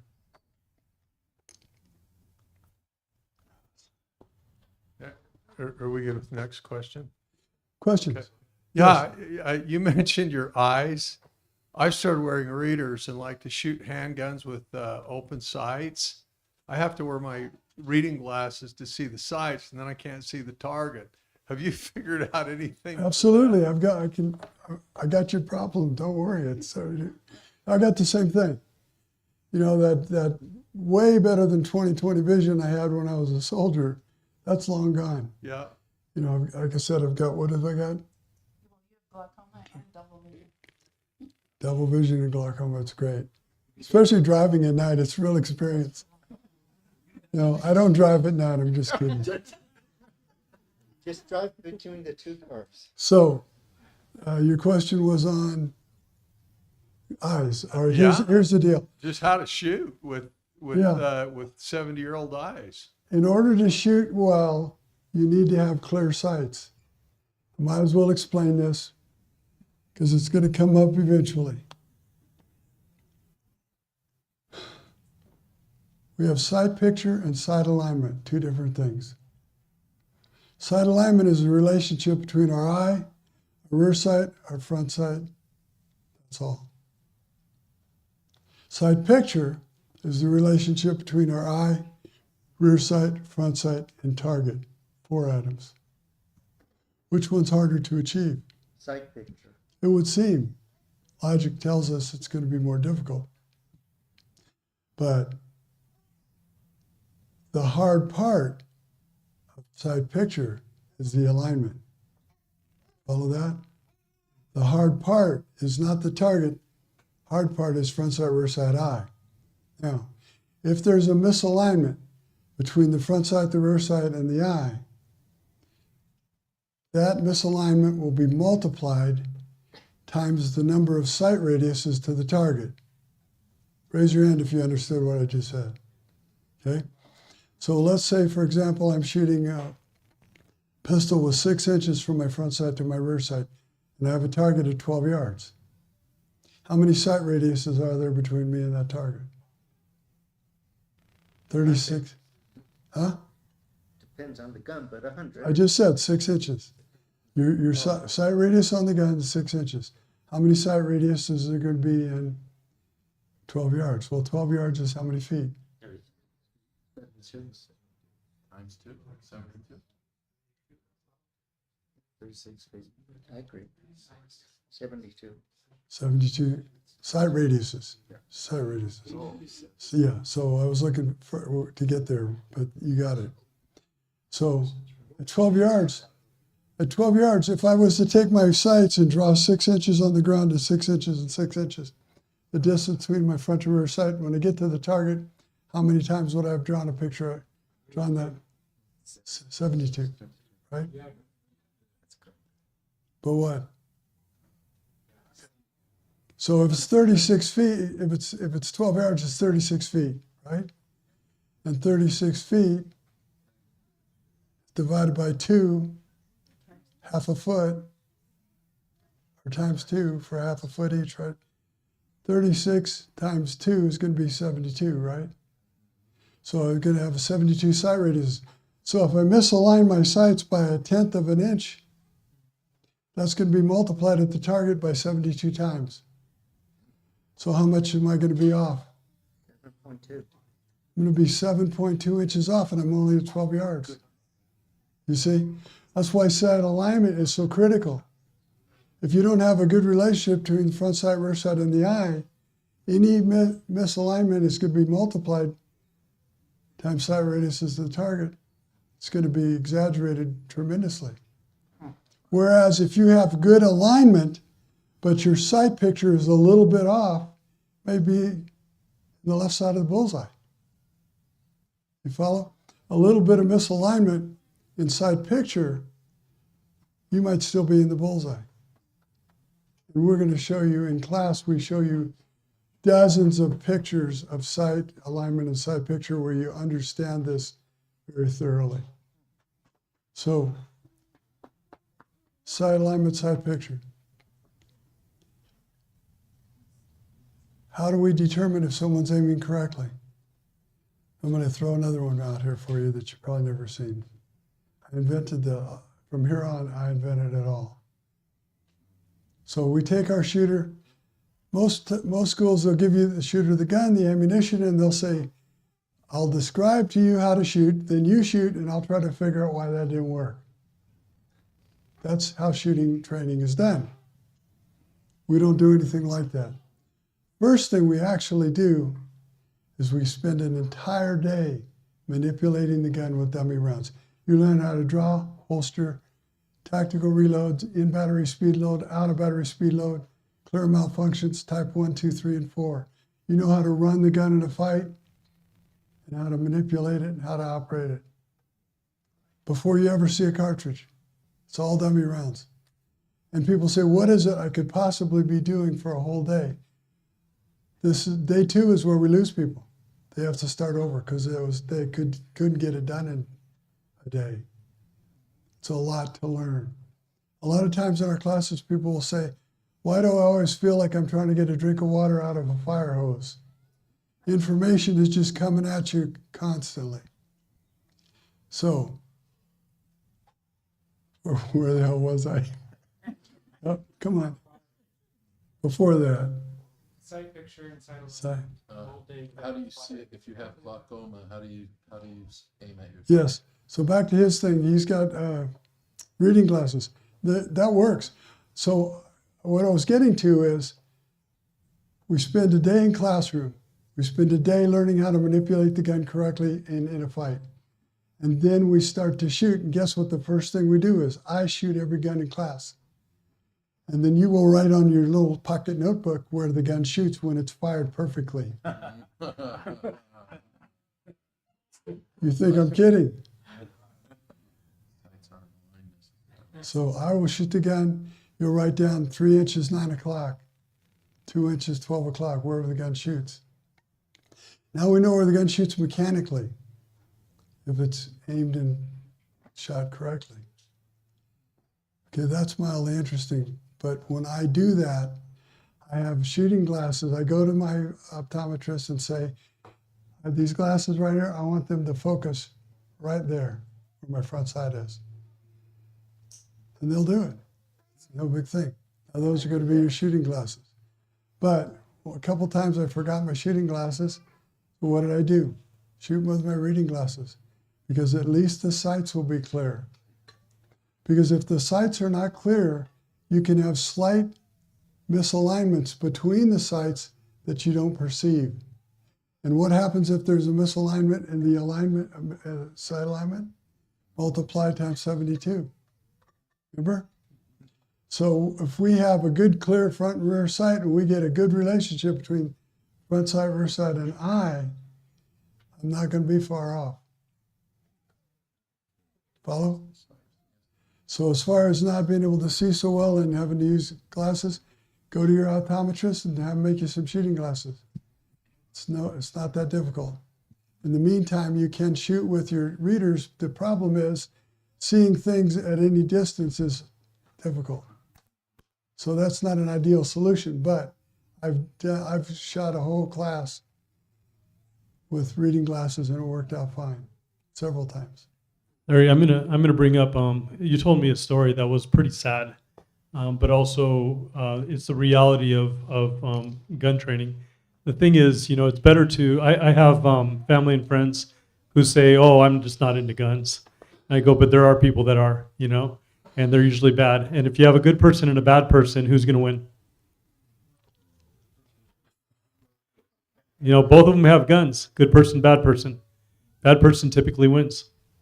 Okay, they don't hesitate. And the thing about it is you got to get to a point where in your training, you don't hesitate if you need to save your life. You don't search out opportunities to shoot people, right? That's dumb. I hope I never in my life have to, but he's had to. Okay, in fact, you probably have more awards at LAPD than anyone else, don't you? I'm the most decorated officer in the history of Los Angeles, 200 years, 50,000 cops. Okay. And most of those decorations were shootings. And you, I know some of the situations you saved some lives. Like, can you tell one of the stories? I don't. If it's too difficult or whatever, don't say it. Well, I can get it down as much as you want. You know. Okay. So- Are you guys okay with him telling a little bit of a real story? If yeah, go ahead. Sounds like you were put here for a mission in life, but he's helped in as a police officer. You have done just what you just said, but what about in just regular life? Have you saved somebody because you did what you do?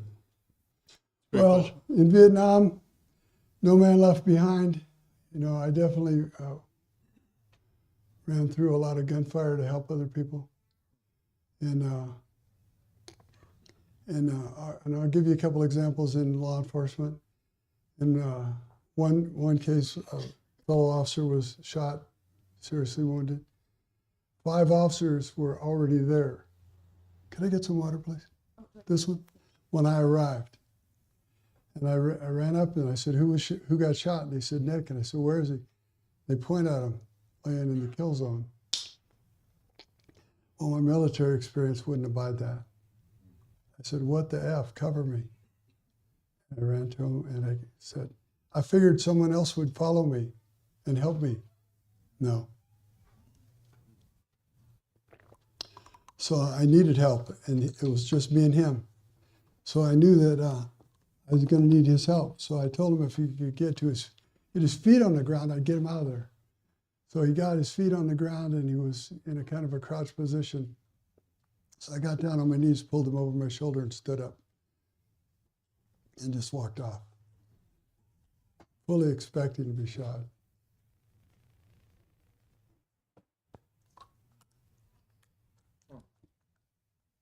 He succumbed.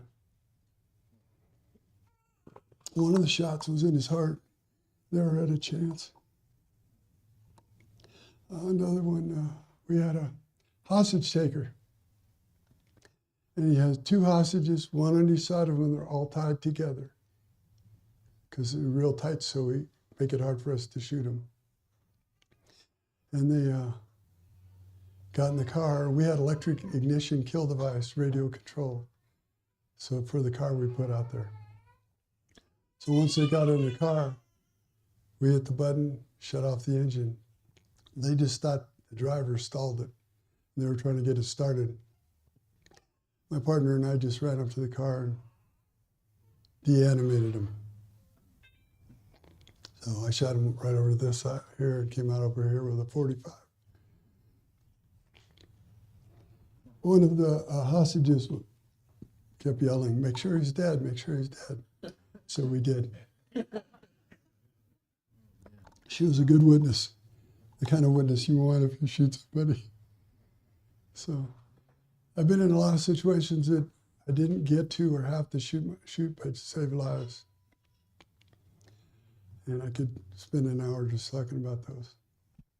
And the reality is, you know, we're heading into, like, I live in Brazil during, you know, the worst recession or inflation they had, 35,000%, 30+,000% inflation in 1 year. And the interesting thing is, people, when things get tough, people get crazy. Okay, we haven't seen anything yet. Okay, people worry about the open border. I'm starting to see effects of the open border. I'm sure there's a lot of good people coming from the open border, but there's also a lot of bad people coming through. Okay, and what's interesting is as economy gets worse, as people get more worried, if we ever do go through a civil war or whatever, who knows what. Without that type of training, I mean, you're taking your own life, but also, more importantly, in my mind, my kids' lives and my family's lives and those who I worry about the most. You know, like me, I've never been afraid of death, except for once. You want to know when it was? 2020. I ended up getting COVID, and I got it so bad the doctor said, I mean, here I am EMT trained, I'm monitoring my oxygen. Dude, I couldn't breathe. I lost, 15 pounds in a few days. I couldn't eat for about a week. I was getting really bad, and they said, you're getting really bad. We need to put you in a hospital. or you're not going to make it. And I woke up one morning, and I remember by myself early in the morning, the whole family's asleep, and I just started weeping, looking at pictures of my family. And I just sat there and I said, Heavenly Father, I've never been afraid of death, but I don't want to leave my 2 little kids, almost 1 year old and 3 years old. I said, can I just have a little more time? If you need to take me now, that's fine. But when people, like, as a fireman, when people say, I think I'm going to die, it usually means they're going to die. Okay. And that's how I felt that morning. I really 100% believed I was going to die. And I asked him, I said, can I just have a little more time? And I love that he started with a prayer. Isn't that amazing? I didn't ask him to do that. And that's what I did. I said a little prayer, and about 2 hours later, I could breathe. And 4 years later, I still have health problems from it. But the thing about it is, without that training, without knowing how to save someone or help somebody, I mean, knowledge is power. And you got to understand, as things get worse, you're just not going to sit there and say, cool, I got a gun, if you don't know how to use it. You need to know what to do with it. You have to have confidence. And if I go back, so many years before I started shooting a gun, I had my guns. They sat in the closet. I thought I was really cool. Okay. But until I got really good training, now I don't fear guns. It's a tool. My wife, talking to her, she goes, I really want to take his training because I want to get to a point where I don't fear guns, because she still feels that. And I said, yeah, let's do it, because you get enough training in the right way, you lose that fear. And all of a sudden, it's a tool, and you can defend and help your family when you need to. So that's a little side note. So thanks for letting me. Let's go maybe another couple questions, if that's okay, unless you have a few more things you want to say. Oh, lots more. Okay. He has a lot more. Let's go a couple questions and open up. Yeah. I have a question about Yes, sir. the classwork done in concealed weapon courses in Utah. I was trained in Texas. To get a concealed permit, you had to spend a couple of days in classroom, as well as meeting standards on the course itself. I went through the Texas State Police Instructor School, graduated from it, and then came back to Utah thinking I'd be a handgun instructor. Been disillusioned by the fact that you can get a handgun permit, a concealed weapon permit in Utah, and never having fired a gun. Do you see kind of a problem with that? Shouldn't we be able to have those requirements to have the practice and the safety of being able to handle a gun before we get a concealed permit? Yes, I'm definitely prepared to answer that question for you. Training should be encouraged as much as possible, but not required. Because what happens in many states, they make the requirements so high, no one can pass it. When you give the government, I'll give you an example. In California, Los Angeles, where we lived for many years, I trained civilians, but nobody could get a permit. So one of my students was a jewelry courier. And he went in and he said, first, my proficiency. And he gives him a certificate from the chief instructor for the police department of the city of Los Angeles. He said, obviously, I'm competent. He said, I'm a jewelry courier, and I've been robbed 7 times, and I've been shot, and I've been stabbed. They said, oh, insufficient cause. Next. When you let the government decide, they can decide whatever they want. They can put the bar where no one can pass it, just like they did for getting a permit. You couldn't get a permit, I don't care what happened. They had a process, but there was no regulation of the government to keep them honest. So that's a problem with requirement. The other thing is, what other civil right do we have to pass a test in order to exercise? And the reality is none. We don't need to pass a test to exercise any of our other civil rights. And we shouldn't have to here. So what we need to do is, through a variety of different venues, encourage people. Just when you get done with, you go and train with us and you really like it, get somebody else to go. Try to spread the word. get as many people as you can influence to become proficient. But if we say the government decides what proficient is, then we got problems. So there's no free lunch. It's not like a simple answer. The truth is we want people to train, but we don't want the government to be in charge of it because we see what they do every time they get in charge. Did I answer your question, sir? Yes, I'm not sure I agree totally. I just think that it's like driving a car is a civil right, but the government places safety restrictions. That is not a civil right.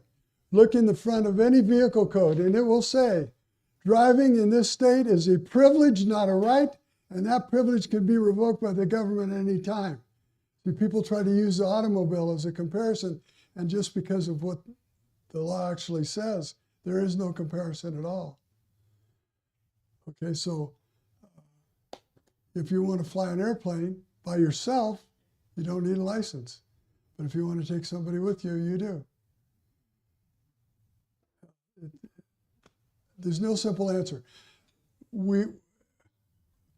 If we let the government decide what's competency and they end up deciding no one's competent, then where does that left our civil right?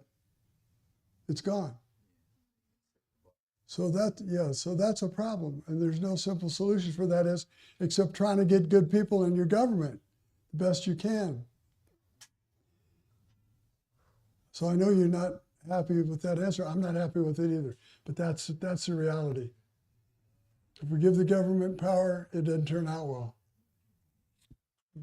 Yeah, they take too much power sometimes, right? All government power is dependent upon dependency. It all stems from dependency. The government wants us dependent. That's what gives them power. And if they have a society that's well-trained and well-armed, the police become less valuable. The government has less power. They don't like it. The next thing you know, you have to be a better shot than the firearms instructor for the local PD to get a permit. That's really good points. Okay. We have a couple questions online. We had a question here. One of them is, what was the name again of the organization that exposes fake veterans? It was called, you probably could find it under Buds 131. I think it's called Extreme SEAL Experience. Extreme SEAL Experience.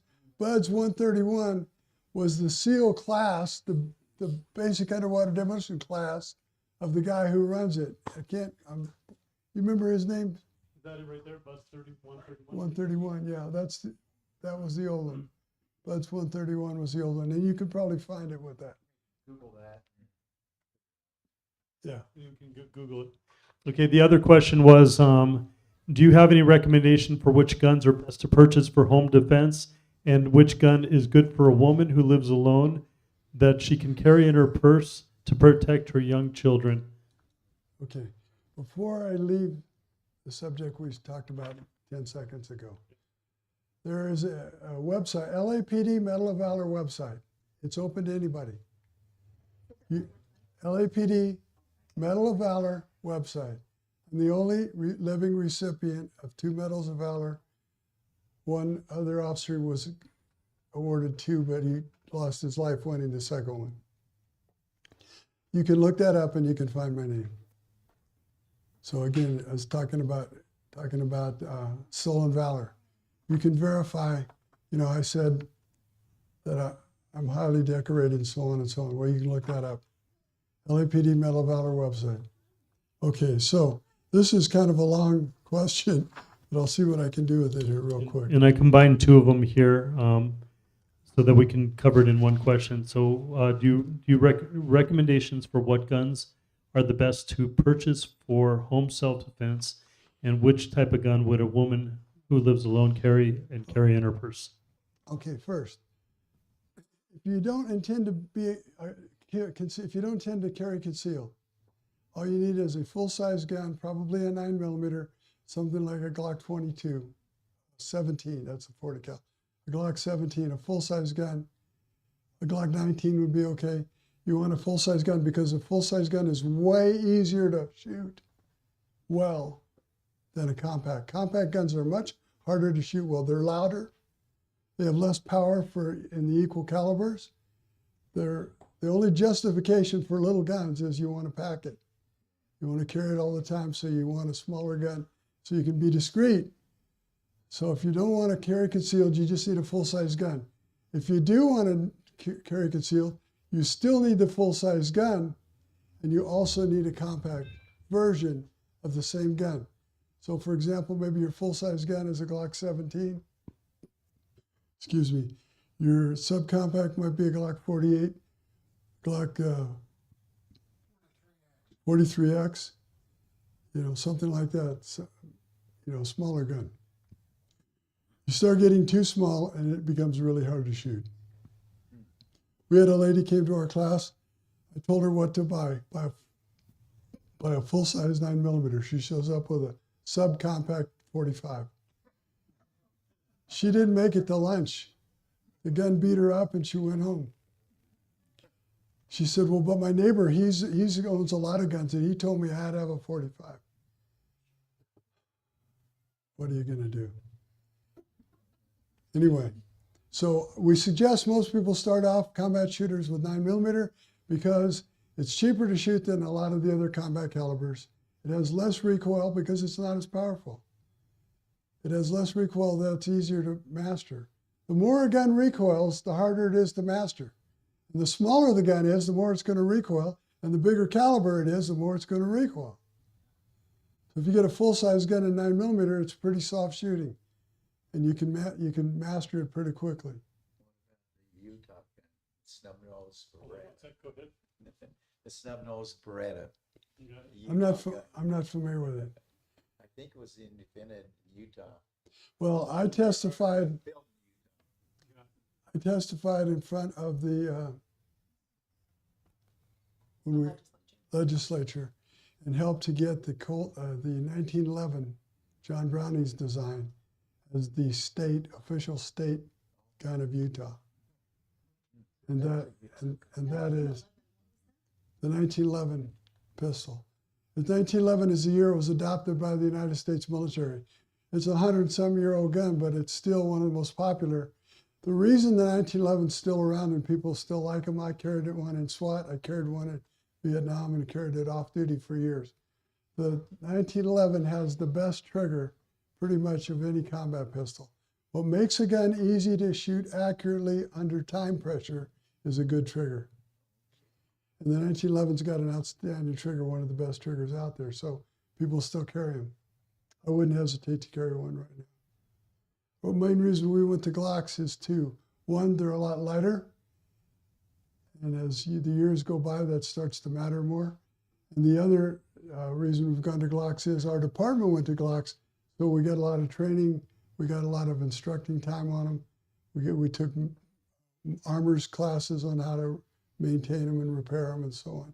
So we've kind of and our students tend to show up with Glocks. So we want to carry what our students are shooting as much as we can. Simpler. The Glock is a lot simpler to use. The manual safety. And my recommendation also is I tell people start with Glock, but he would go a lot further than I could. I mean, as far as fitting it in your hands, how it feels and everything else. He knows, I mean, he's a master at that stuff. But the Glocks are pretty reliable. 9mm, a lot of people used to say, oh, 45 is going to be a lot better for stopping power. But you got hollow points these days. The 9mm can do pretty good. They all work if you can put them in the right spot.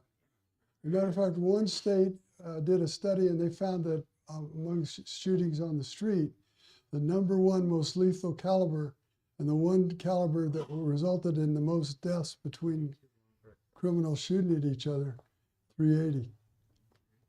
Why would 380 score so well? Well, small, so you got it on you. Remember? So less recoil than a 9mm, so it's easier to stay accurate with it. So I carry a 380 sometimes, depending on what I'm doing. Okay, any other before we go on? Stace, you want to do some of these? Go ahead. Okay. Question in front. Go ahead, sir. Yeah, just a quick question on barrel length. We talk about handling the gun. If you're going to carry a gun and shoot it accurately, what do you recommend for a minimum and maybe a maximum on the barrel length? Well, first let me say this. If you take two guns that are identical, except one's got a 6-inch barrel and one's got a 2-inch barrel, and you put them in a machine rest, they'll shoot the same. What makes the gun more accurate by having a longer barrel is, remember those misalignments? They're going to be more visible. If you got a misalignment in your sight alignment and a longer sight radius, you're going to see it. It's more conspicuous. So you're less likely to have a misalignment. That's why you shoot more accurately with a longer sight radius. But just as a general rule, if it's for home defense, I would recommend on the longer side. I would recommend a 4.6 or maybe even a 5. But for concealed carry, 4.6 would be at the top end, be the max. I would probably rather go a 3.5 or 4, maybe, or 4.5. But I would stay a little shorter if it's for concealed carry, just for ease of concealment and ease of presenting, drawing the gun. Okay, did I answer that? You good? Did I answer your question? Okay, sir. What are your 2 favorite pistols, and what ammunition do you use in them for self-defense? It's hard to have a favorite. I have to say. What are you carrying right now? Oh, I'm carrying a Glock. The 1911 is probably theoretically my most favorite pistol. Jeff called it the winner's gun. It was Jeff's choice always for everything. And it's got just so much history. Alvin York killed 6 Germans charging in with bayonets with a 1911. Many American fighting men has won the Medal of Honor with a 1911 in his hand. It's got a lot of history. So I guess I'd have to say, at least in a theoretical sense, it's my favorite gun. They shoot really well. Carried them for a long, long time. They're just a little heavy. What ammunition are you carrying in your concealed carry right now? Federal HST plus P. 124 grain. Another question. What do you think about red dot sights or those kind of add-on sights? I'll be surprised if they don't become the standard in the future. Do you have any you'd recommend? No, because I've not done much work. The only time I shoot one is when a student shows up with it and I'm checking all the guns. So I'll shoot, Do you know what their failure rate is? Oh yeah, I'm sorry, okay. Yeah, so I'd have to go, I've got lots of instructors that use red dots. If I have a question, I go to my instructors. But I really couldn't answer which is my favorite because I don't have one. Over here. I thought someone over here said. Yeah, you got it. Oh. Unless you want to, I cut you off at a certain point and I'd start doing questions. Were there other things you want to mention, or do you want to go to questions still? I'm good. I can. Okay. Go questions? Yeah, I'm good. Whatever you want your audience wants. In target shooting, I was told no gunfight was won by quick reholstering to reholster slower for safety. But I've learned since that in combat, yes, you can win gunfights with a quick reholstering. Could you tell me the reasons? Well, let's say that I'm going to run from A to B and climb a fence on the way, and I don't want to do that and shoot myself in the head with my gun in my hand, so I'm going to put it away. But I don't want to put it away till the last moment because I may encounter another threat before I get there. So when I get there, I want to get it away fast, get over the wall, and get it out again.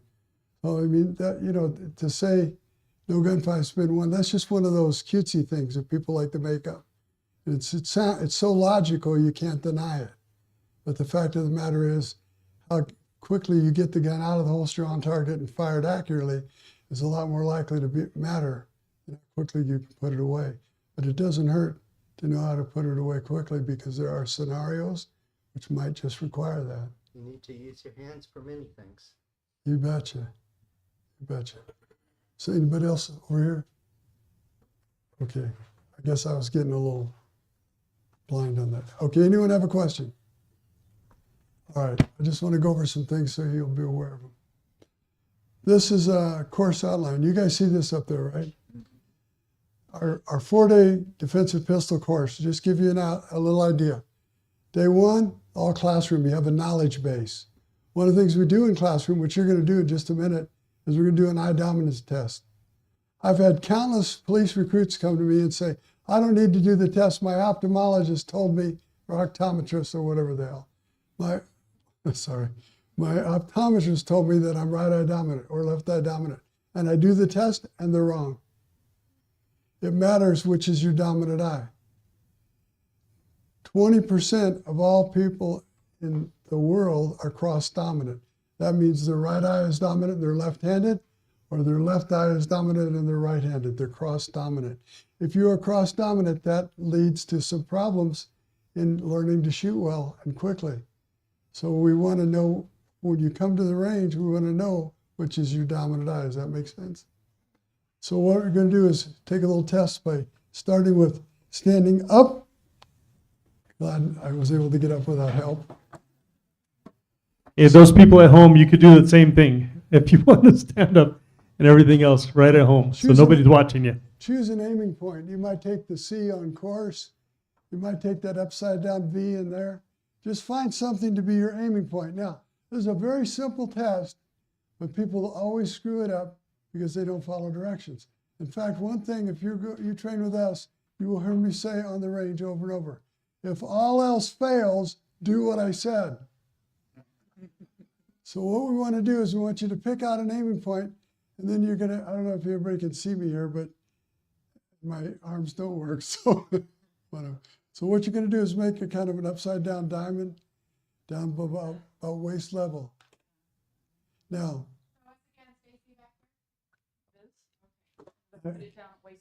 keeping both eyes open. Don't be too, I'll see somebody, I'll say, keep both eyes open, and I'll see somebody going. And I already know when we get down, they're going to go, oh, it didn't work for me. Yeah, I know. So make your diamond, focus on that target. I'm going to do this with one hand.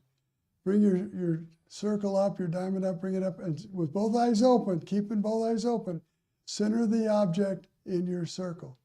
Now, keeping both eyes open and keeping the object centered, make the circle smaller and smaller till it's only about an inch. Okay, so we're going to start over. Don't move your head. Lower your hands and start again. If you start chasing it with your head, your results will be invalid. Keep your head straight. Okay, make your circle, center your object in the circle, head straight, head square. Make it smaller, about an inch or so, maybe an inch and a half. Now, close only your left eye. If the object stayed in the circle, your right eye dominant. If it moved out of the circle, your left eye dominant. Lower your hands. Don't be moving this around. Okay, here we go again. Let's try it again. Focus on the object. Make your circle down here. Put the object in the circle. Make the circle smaller. Keep the object centered. This time, close your right eye. This is a different test. You got to do all 3 tests. Start over.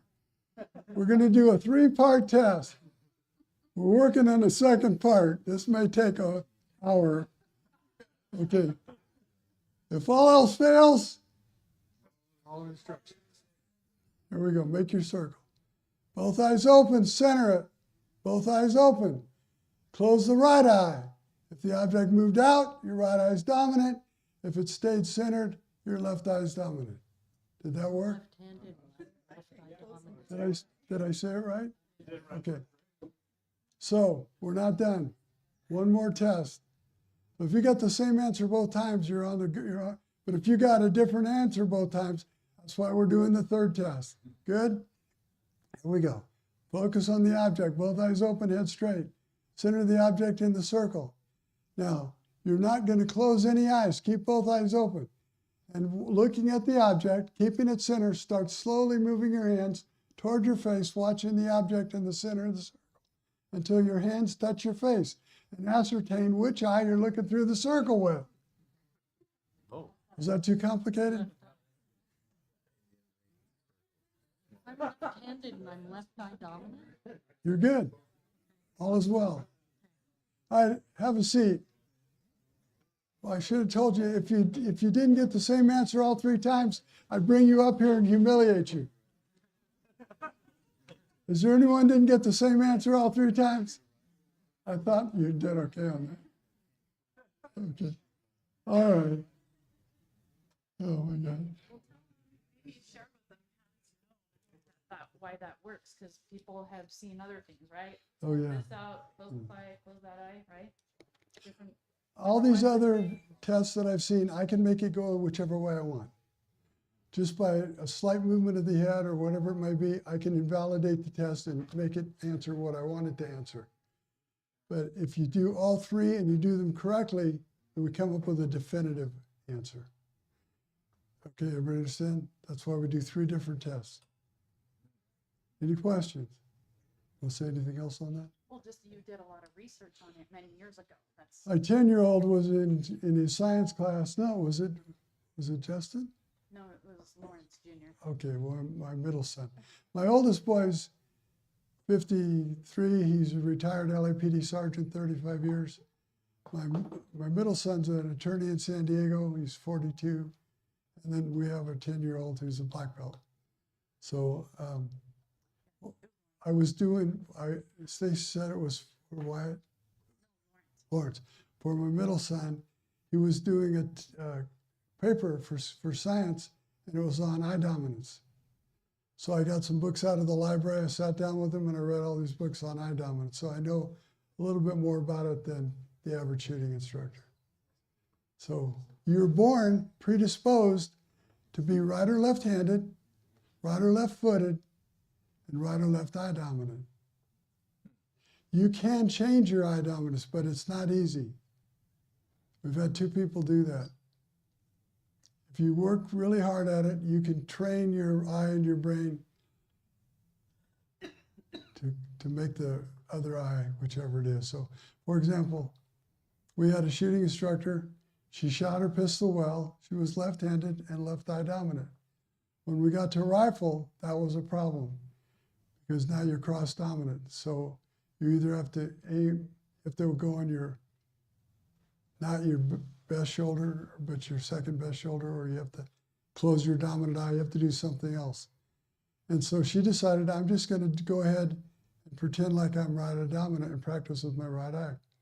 And just by the couple of weeks of dry practice and focusing and squinting and trying to get those sights aligned using the right eye as dominant, her dominance switched.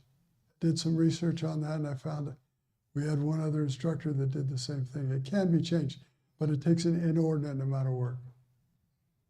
So everybody should know which is their dominant eye. How many of you are cross-dominant? So that means you're right-handed, left eye dominant, or vice versa. 20% of the population. 1 out of every 5 people is going to be cross-dominant. Now, if you don't know that, and you don't know how to account for it, it can cause you a lot of problems. I had an instructor come to me and say, I've got this recruit here. Tomorrow he's going to fail combat and he's going to be fired. And he's a good kid. He's going to be a good police officer, but he can't shoot. So he said, would you take a look at him? So I said, okay. So I told him, give me a group on the target there. He shoots a group, it's all over. He's not even in paper. So right away, I know this is an eye dominance issue. This is something to do with his eyes. So I said, which is your dominant eye? He's shooting right-handed left eye. So I said, okay, I want you to shoot right-handed right eye. He said, oh no, I'm left eye dominant. My instructor told me how to shoot left eye. Humor me. You're going to shoot with your right eye now, which is not your dominant eye. He sits there and pumps out 6 bullseyes. I said, when you qualify tomorrow, just do that. Close that left eye and aim with your non-dominant right eye. You'll be fine. Came back to me 6 months later and he said, I want to thank you. I'm a distinguished expert now. And I would have been fired. because his instructor did not know as much about this as I did. Just what it boils down to. So, yes? Do you keep both eyes open? That's a really good question. That's a really good question. The question was, do you keep both eyes open?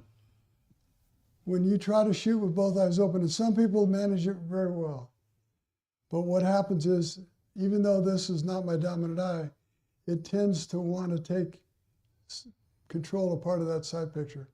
And we find that when people try to shoot with both eyes open, they will often shoot to one side. So rather than just worry about that, we just train ourselves. When we raise the gun to eye level, the non-aiming eye closes. And we find we get the best results, we get the most accuracy, we have the least difficulties with that shooter, and it does work. Now the argument is, well, I'm going to lose some peripheral vision in a gunfight. The fight's going to be over in 3 seconds. I'm not worried about that. I mean, it is a factor, but it's not a primary factor to me. You got floaters that get in the way. Yeah. Floaters. Do you pick which eye is the best eye at the time? Well, which is your dominant? I don't know. When you did the, okay, well, you know what? Stay after class, we'll figure it out. All right? Very All right.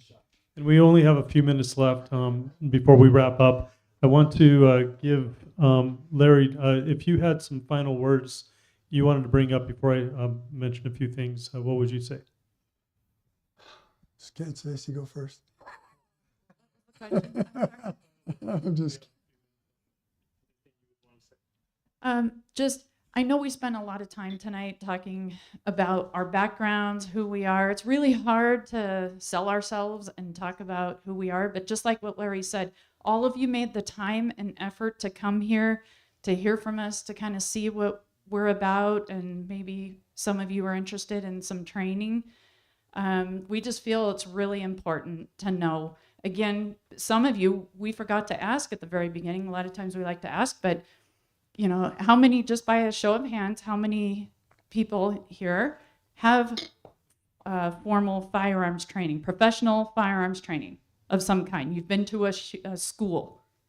Okay, so a handful of you. So you paid somebody else to train you, and that's all the more reason why we like to say, well, here's who we are, here are our credentials, and then you decide if you know you want to learn what we have to share versus what you already learned. Because when you're learning, you kind of have to sometimes unlearn, and that's we do. We spend a lot of time having people unlearn and relearn, and that takes a lot. It takes a lot to do that. So let me say a few things too. This is their mission. This is what they do. This is what they've done, and this is what they do. This is what they love. To get trained at front sight is a lot of money. I mean, you're paying $1,000+ to get trained at front sight. To get trained by him, her, their trainers, like Mike. You're here still, right? Mike, come here. Come on up here. Okay, this is one of their trainers. Been with them for what? How many years? 8 years? 7, 8 years? Okay, come on up here. Okay. Every class, he goes to the trainings. Okay, or he does the trainings. He goes to the trainings. He's one of the instructors that goes along with Larry. He's studied him backwards and forwards. I'm going to give you about 2 minutes. Tell me your thoughts on what you've learned. So you mentioned the money aspect. I'll tell you, just listening to Larry's stories is worth the money. Okay, but it's a very life-centering experience besides the firearms training, because you get to listen to, in my estimation, one of the most authentic, true patriots that I've ever met, and his perspective on life and what really matters. It's an amazing experience besides the firearms training. So I got involved because my neighbor had Larry come and talk and had taken his courses, and so I came and I had experience where I had one of my best friends when I was a little kid. His older brother got a hold of a gun and accidentally shot him in the head. And so I grew up pretty distant and not, kind of not necessarily fearful, but it just it wasn't something I was comfortable with. But then I had an experience where I don't know how this came up, but in a used car salesman, I was looking at a car and somehow we got talking and got talking about preparation and things like that. Okay. So, and he mentioned, he's like, I don't have any food, but my neighbors do, and I have guns. And I'm like, huh. He's like, that's an odd perspective to have on preparation. And so, so I started taking classes, and then I realized, you know what? This is an experience and a skill that I want my family to have. So I've had 4 of my kids go through his courses. 2 of my twin daughters right here. They've gone through his defense. They've gone through his basic pistol, intermediate, and AR-15 class. And my other daughter, who's just younger than them, 18, and then my son, who's 15. And I can't say enough about what that means to have someone like Larry giving them that skill that they'll carry with them through the rest of their life. Anyway, so I'll just, as far as just the firearms part, yeah, so you will have a class of probably 12 people, and you'll have 3 to 4 instructors in addition to Larry. And so your student to instructor ratio, in addition to the techniques that you learn, is unmatched anywhere. So, and I'm going to have both your twin daughters come up with 1 word each for the training. I mean, how old are they? They're what? So they're 22, but I don't know, Larry probably doesn't know this, but they said, Dad, if you die, we're going to have Larry walk us down the aisle when we get married. So anyway. So we can think of 1 word after the training. You guys got trained at, how old were you at the time when you got trained? Don't die. I think I was 17 turning 18 or no, it was after, so I was 19. Yeah. I guess irreplaceable is the word I would pick. There's just nothing like it, and I didn't know what I was getting into, but it's changed my life. And there's no better lessons in life, in safety. And I don't know. I've never met anyone like Larry and Stacy, and I trust them with my life. And yeah, I can't recommend it enough.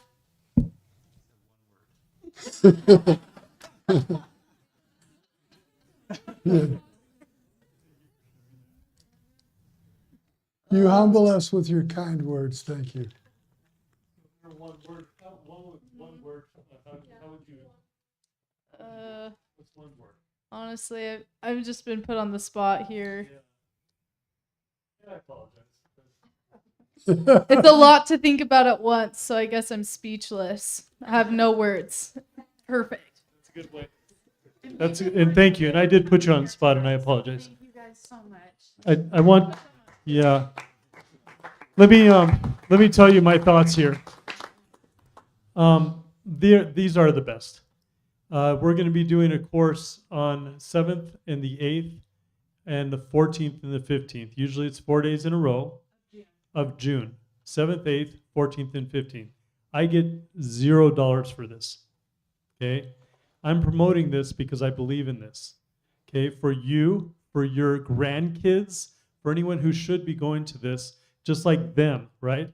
And the confidence that got built in them, okay, not just in gun shooting, but in life because of this. And so what they've opened up for us, and we're talking, if you got trained by these people, you're not paying $20 an hour like they're asking. You're getting paying hundreds of dollars per hour. Okay? They're doing your class starts at what, 8 in the morning and goes till about 5 or 6 in the afternoon. How many hours is that?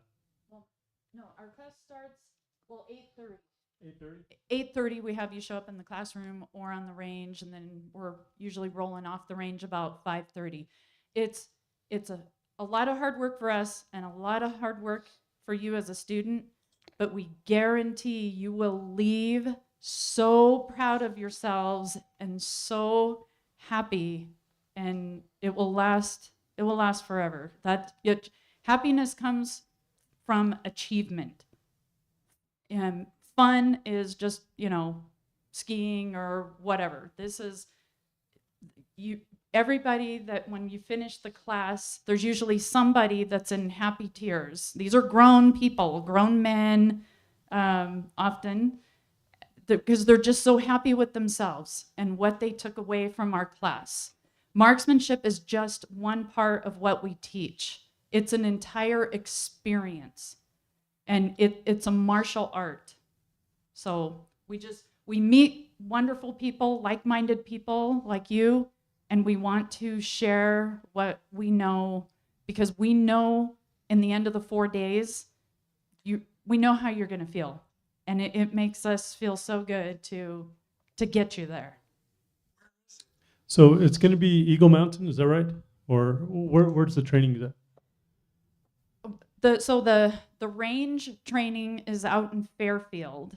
So it would, for those of you that live around here, it's a little bit of a drive. Do you know where Eagle Mountain and Fairfield is? Most people.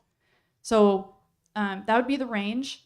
If the classroom would probably be in here, if most of the people in the class are from here, then, this would be the classroom for the first day. And then the 3 days would be in the range in Fairfield. And so right now on 7th and 8th, 14th and 15th, we have a bunch, I don't know a bunch, but we had people online saying, we'd like to be a part of it. How can we be a part of it? I'm going to open it up here. We've got to keep it open for the people online also, so it doesn't get dominated. I asked them if we need to pay everything up front. They said no, $200 non-refundable deposit, okay, to reserve the spot. There's 11 spots. Is anybody interested for yourself or for your grandkids or anything to take any of those 11 spots?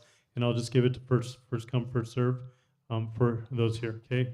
So 1, 2, 3. I'm giving you guys numbers, okay? 1, 2, $650 for 4 days. 675. And it sounds like a lot. I know times are hard. We have not raised our That's not a lot, you guys. 675 is nothing for 4 days. Usually when people finish the training, they tell us we're not charging enough. And especially people who've been to other schools and paid 2 or 3 times that amount, they tell us you're not charging enough. Yeah. You bring your own ammo. But we don't have, and we'll talk about that later, you don't have to bring a ton, because that's not what makes you a good shooter. Yep. We're not a school that, shoot. Just during the summer, usually about two to 3 times only. Yeah, we're gonna. I asked him to see if there's any other dates we can do, but some dates in July.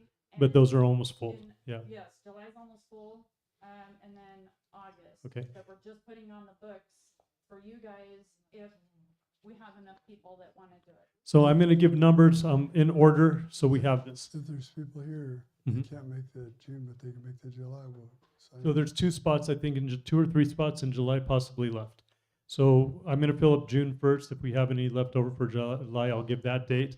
But anybody who can make June, Beth, if there's anybody online that I need to mark off, I'm going to give the numbers by the who raised their hands, and I'm going to give you a number you need to remember, okay, because you're going to come out afterwards. Okay, so who was first? I can't remember. That was 1, 2, right? So is that 3 together? 2 together. Okay, who was next? Who did I hit next? Over here, over here. Okay, 2, 3, 4, 5, 6, 7, 8, 9, 10, 11. Okay, 11, 12. Wait, we went over. That's it. 11. We're happy to do like a wait list. We're happy to do a wait list, and like I said, if we have enough people that are still interested, we can move you into some other dates. And also sometimes things come up and someone needs to cancel and maybe move to a different class, so then we have a spot open. So sometimes there is movement. So we got to the 11. What were you going to say?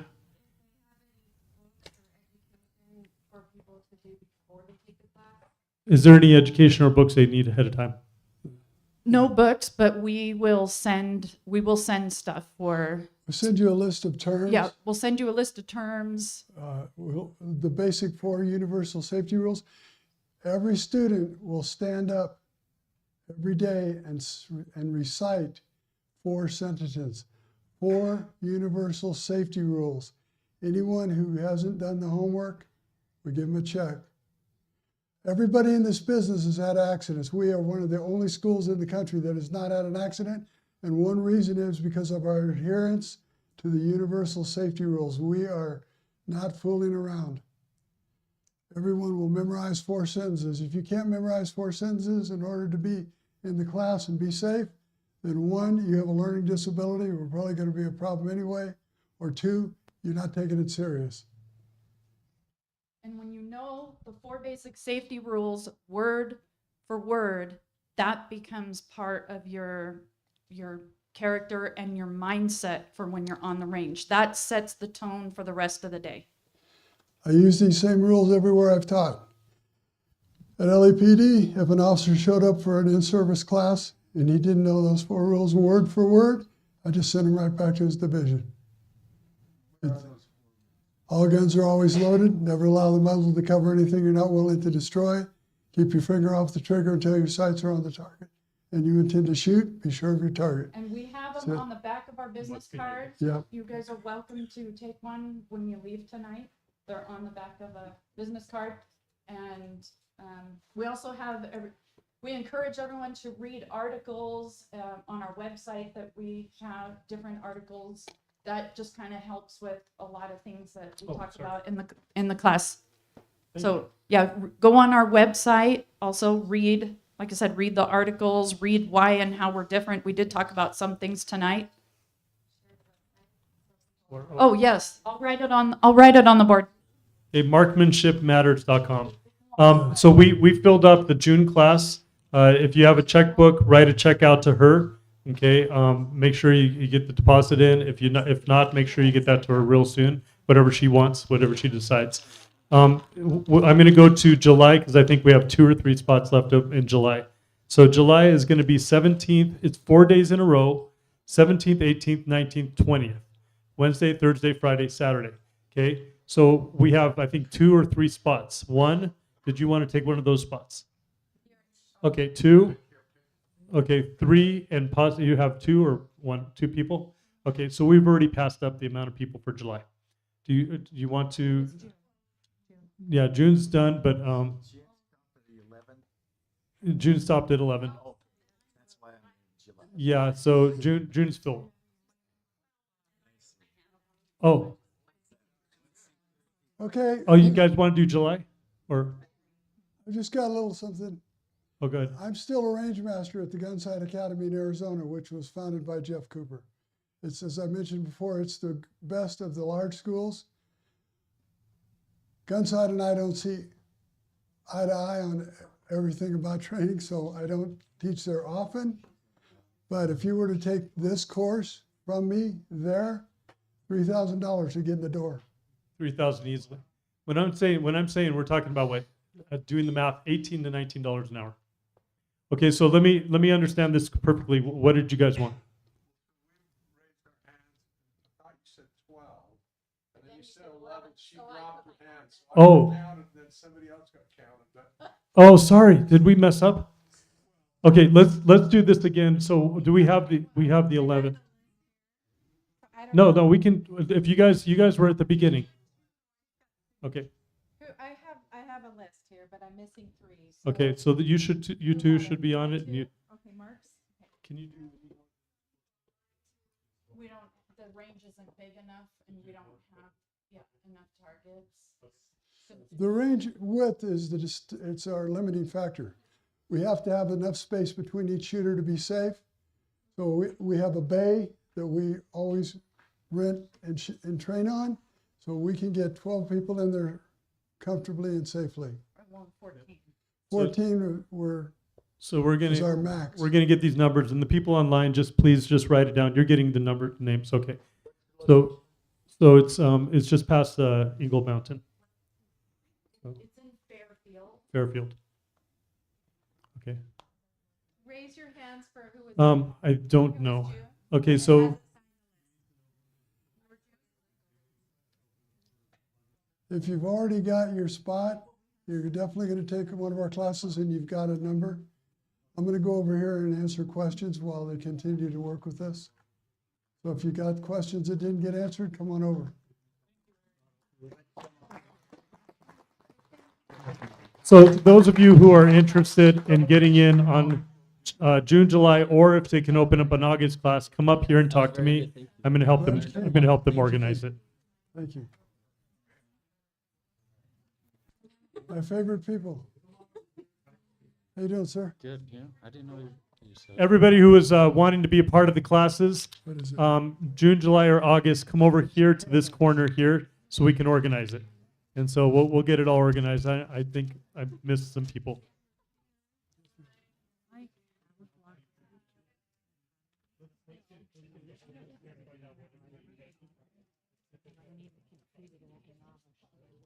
You don't need to.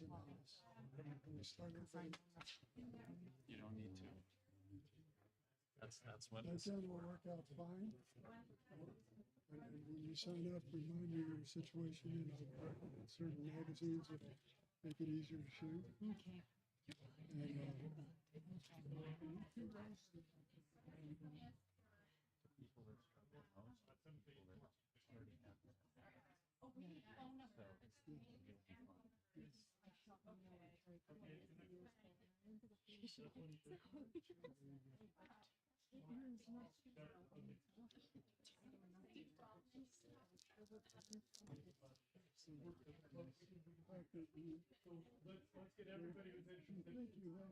Is anybody else interested in doing any of the classes? Because I need you up here now if you're going to do it. We're going to try to figure this out right now.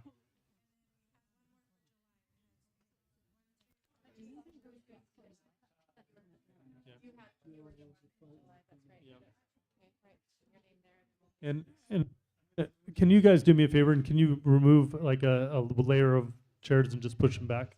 And that way I can see everybody who's actually interested.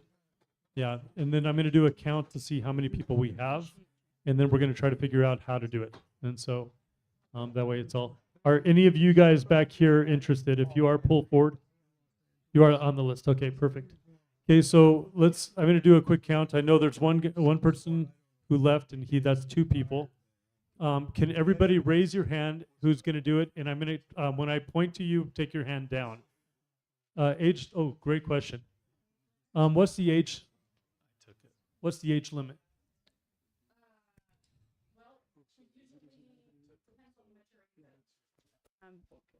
We usually take kids as young as 16, but the parent has to be there the whole time.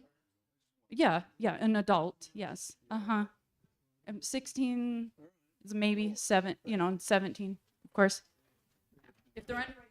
So I'm going to have you guys raise your hands tall so I can do a count. And then when I count to you and point to you, I'm going to have you put your hand down.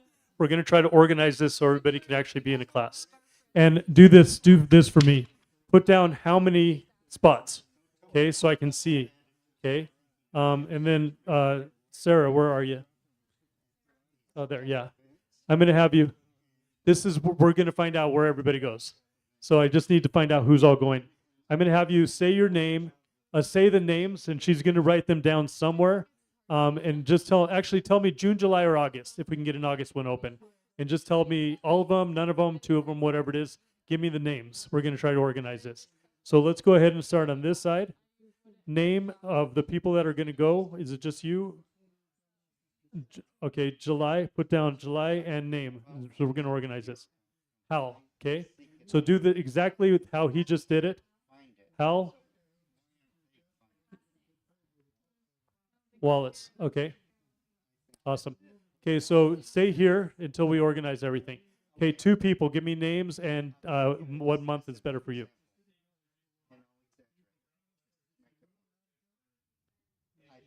Any of the months. And you're pretty flexible if it's a 4-day or it's a 2-day, 2 and 2 on the weekends. June or July. Okay, and you're okay on any day, right? June or July. Okay. Awesome. Okay, give names and when you can do it. Okay, and June's better for you? Okay, June's better for you. Go ahead. Eves? Okay, 2 people. Okay, so we have the Eves, and there's 2 of them. And tell me what dates. June or August, okay? Let's go next here. Okay, Vicky Despain, July, 1 person. Okay, July. Okay. Oh, am I going too fast for you? Oh, I know. Let's see. We have another pen. And you got Despain, right? Okay. June or July. Okay. Let's go next. 1 person. Okay. 1 person. What month? June. Okay. Okay. And then next. June or August.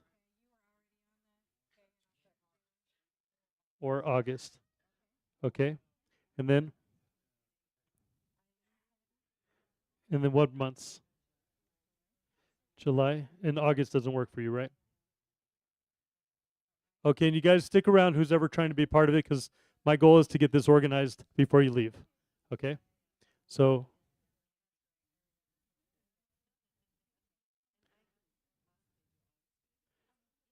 okay, July or August. Okay. So let's go here. Let's stick around just for a few minutes so I can organize this to see if we can get everybody in the class.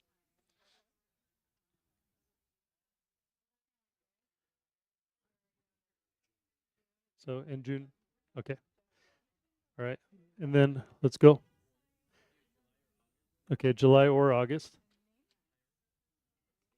And again, stick around just for a little bit while I organize this.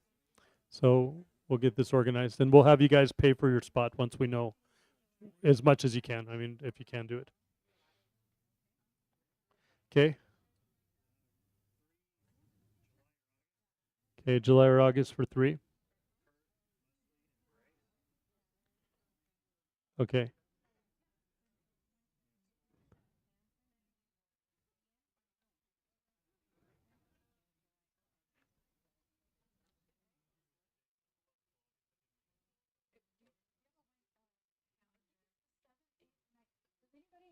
Does anybody have a calendar to look at?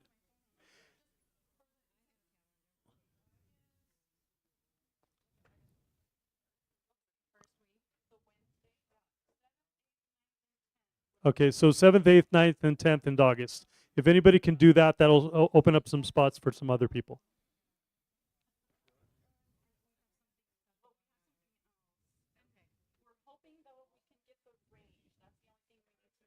Okay. 7, 8, 9, 10. Okay. And we have here, we can use 7, day 7 here, and then, okay. And then, do you really? Oh, man. Okay, and you could probably do another day on the first day, and then just do the 3 days after, so that's possible. Okay, so who have we missed so far? Okay, go ahead. And, okay. Here, can somebody get that phone, Mitzi, or someone? Oh, you got it. Perfect.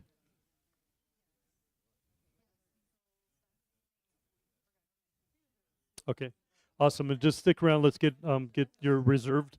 So you will have to get your name, phone number, all that stuff reserved. Okay, so this is what I need. Did we get everybody before? Did we miss anyone? Okay, so let's count up how many people for August, because maybe we start another class in August.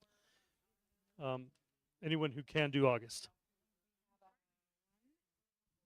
2, 3, 4, 5, 6, 7, 8, possible 9, 10 already. Okay. So we could do 10. Okay. Okay.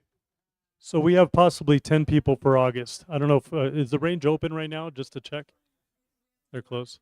You do. Okay. And is there a way to check right now? You have to do it. Okay. The login information. Okay.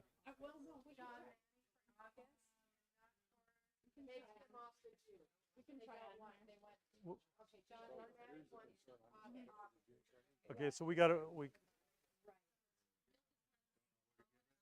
Yep, we're gonna get all the names and numbers and emails. Okay. So if you can wait around maybe 3 more minutes, I'm gonna try to organize this. Hey, cute girl. With that? Okay. Can you make a list of just August right now? Let's make a list of August, and then.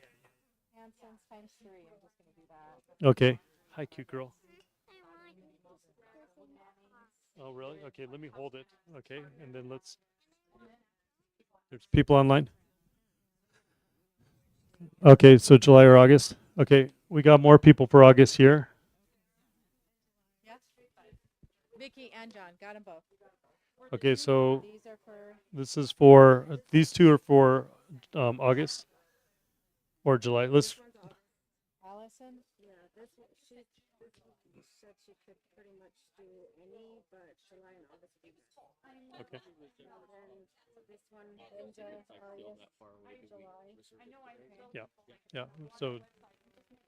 So if you, yeah, we're gonna try to get a full class for August, and then we'll move back to June and July and fill those up the right way. So.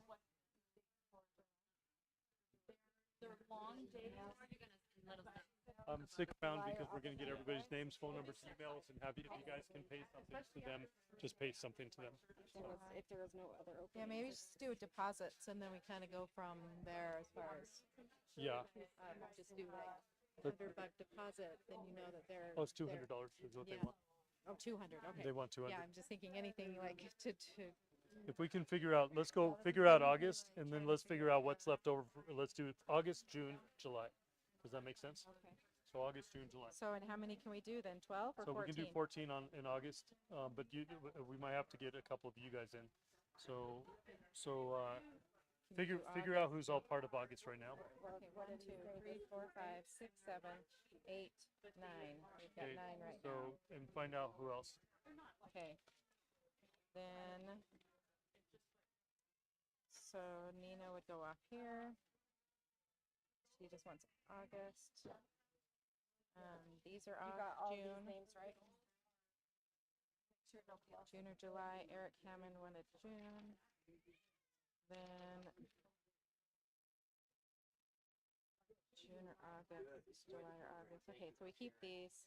Okay. In July. In July we don't have very many how spots. many? We only have Oh, like that's 3 right. spots. So let's see. So that's what I'm trying to figure out. If we can fill up Hiram, August. Let's do Hiram on August. Yeah, if we go August and then we move back to June and then July. Okay.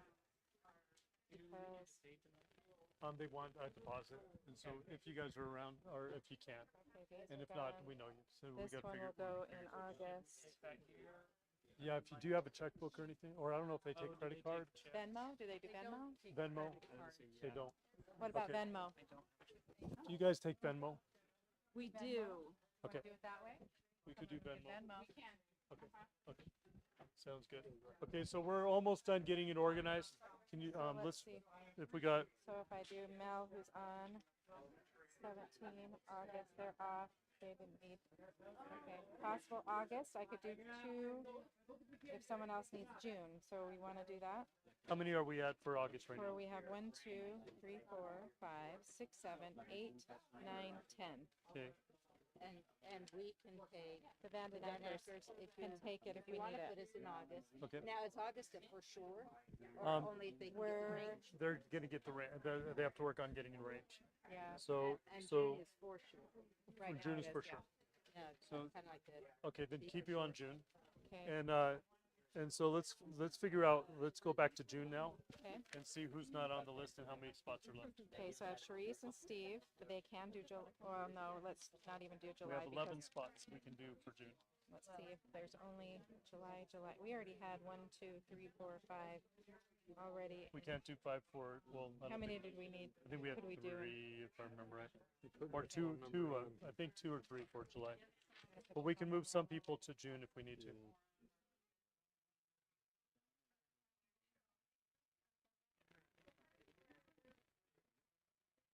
And then put your Right now- email also.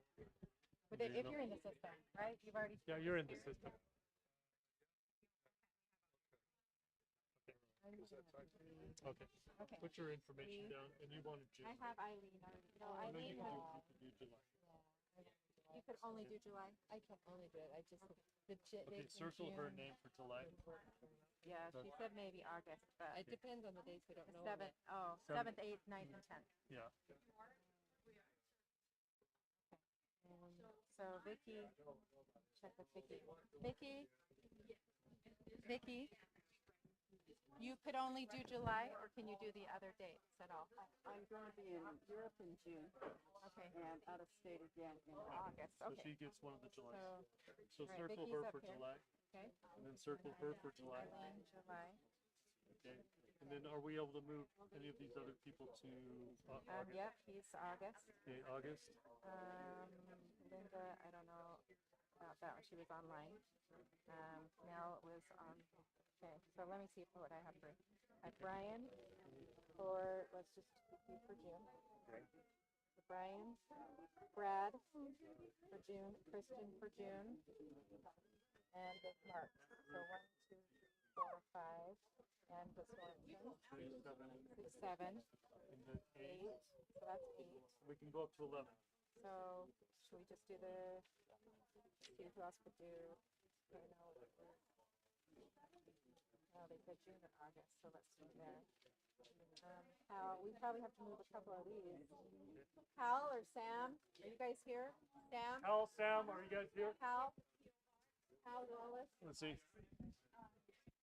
Hal and Sam, are you here? Hal, Sam. What you could, what was Oh, the there month you you could only do? I put you for July, but can you do a different? Can you do I could do a different month. I could do, so June is complicated. Okay. June made my heart sink. Okay, but August works. August works. Okay, Yeah, so I'd be happy to do August. So if we did, yeah, we'd have to move you on to, or I could, yeah, if June doesn't work. So let's see if we can do 12. Huh? Okay, so yep. Oops, 1 L, right? They'll And take 2. check. Yeah. Is that all they do? Check or August? Venmo. Oh, okay. Huh? We can do check. Hmm? Hmm?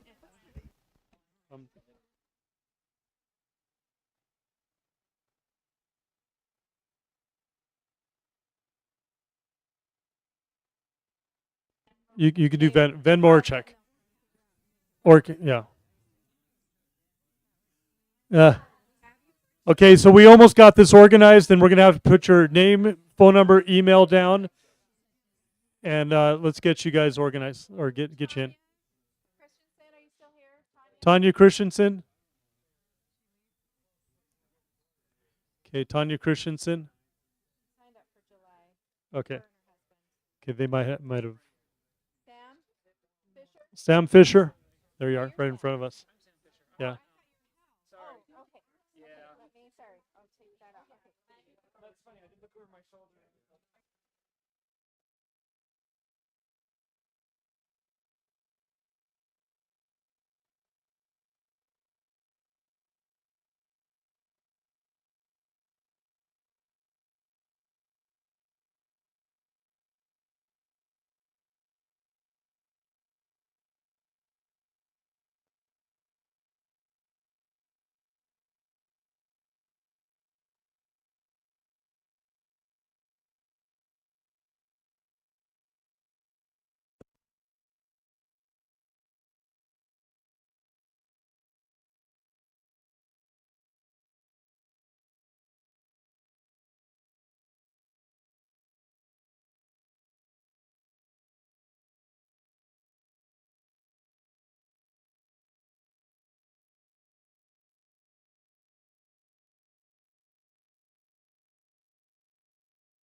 Okay, okay. Yep, and then let's get you. Do you have Venmo or a check that you can give them a deposit? Do you do Venmo or do you have a check or which one? Okay, let's do it. 200 per person. Per spot. Go ahead and grab a check.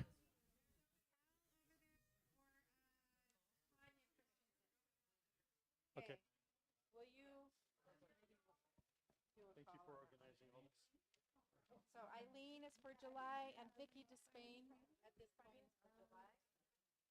So I think more.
Let me out.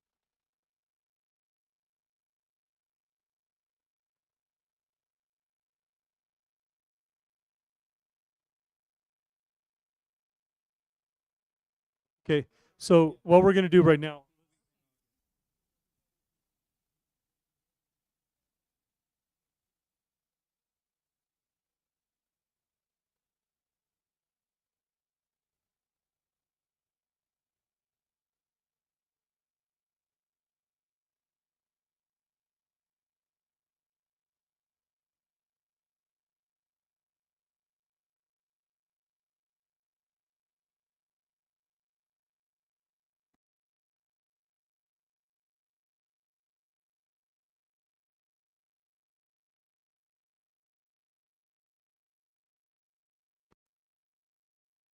Okay, so once you guys have paid, put your email and phone number given to, give the name, email, phone number to Sarah for the date that she just organized.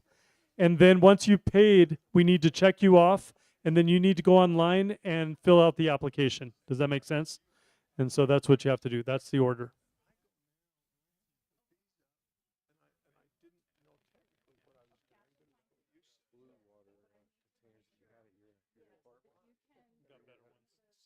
Those were great at the time. I got better ones. Yeah, these are better. Have a good night. Thank you. Did you get everything okay? Close. Perfect. You're good. Awesome. Thank you. And you're checking people off once they do the deposit. Perfect. Yeah, they just come to me. Your email? And it's a picture of a paper check, but I need to make sure it's the little tiny picture still. We have 9 spoiled.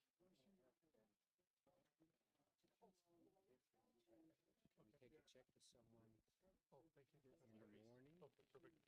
Yeah, you can send it to them. So, yeah, we're not making anything from it. So you're gonna send it to them, so you're gonna have to get their information. Make sure you double check. We are, George, And just put a little, you're gonna send them a check tomorrow. Does that make sense? And we'll get to that. Okay.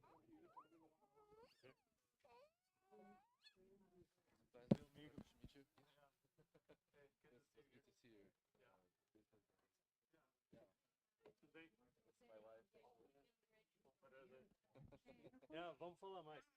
Yeah. Oh, yeah. I'm glad you came. Too bad you didn't bring your kids. Yeah, they are. They are my sister. They live here in Yeah, South my Jordan, sister so live in South Jordan. Okay. it was easier. Just Yeah. trying to have a name. That's awesome. Okay. Hey, Blue nice to meet you, my friend. Blue Dragon. Oh, that's awesome. Okay, so once you've put your name, your email down, got the website so you know where to register, and once you've paid the deposit, you're free to leave.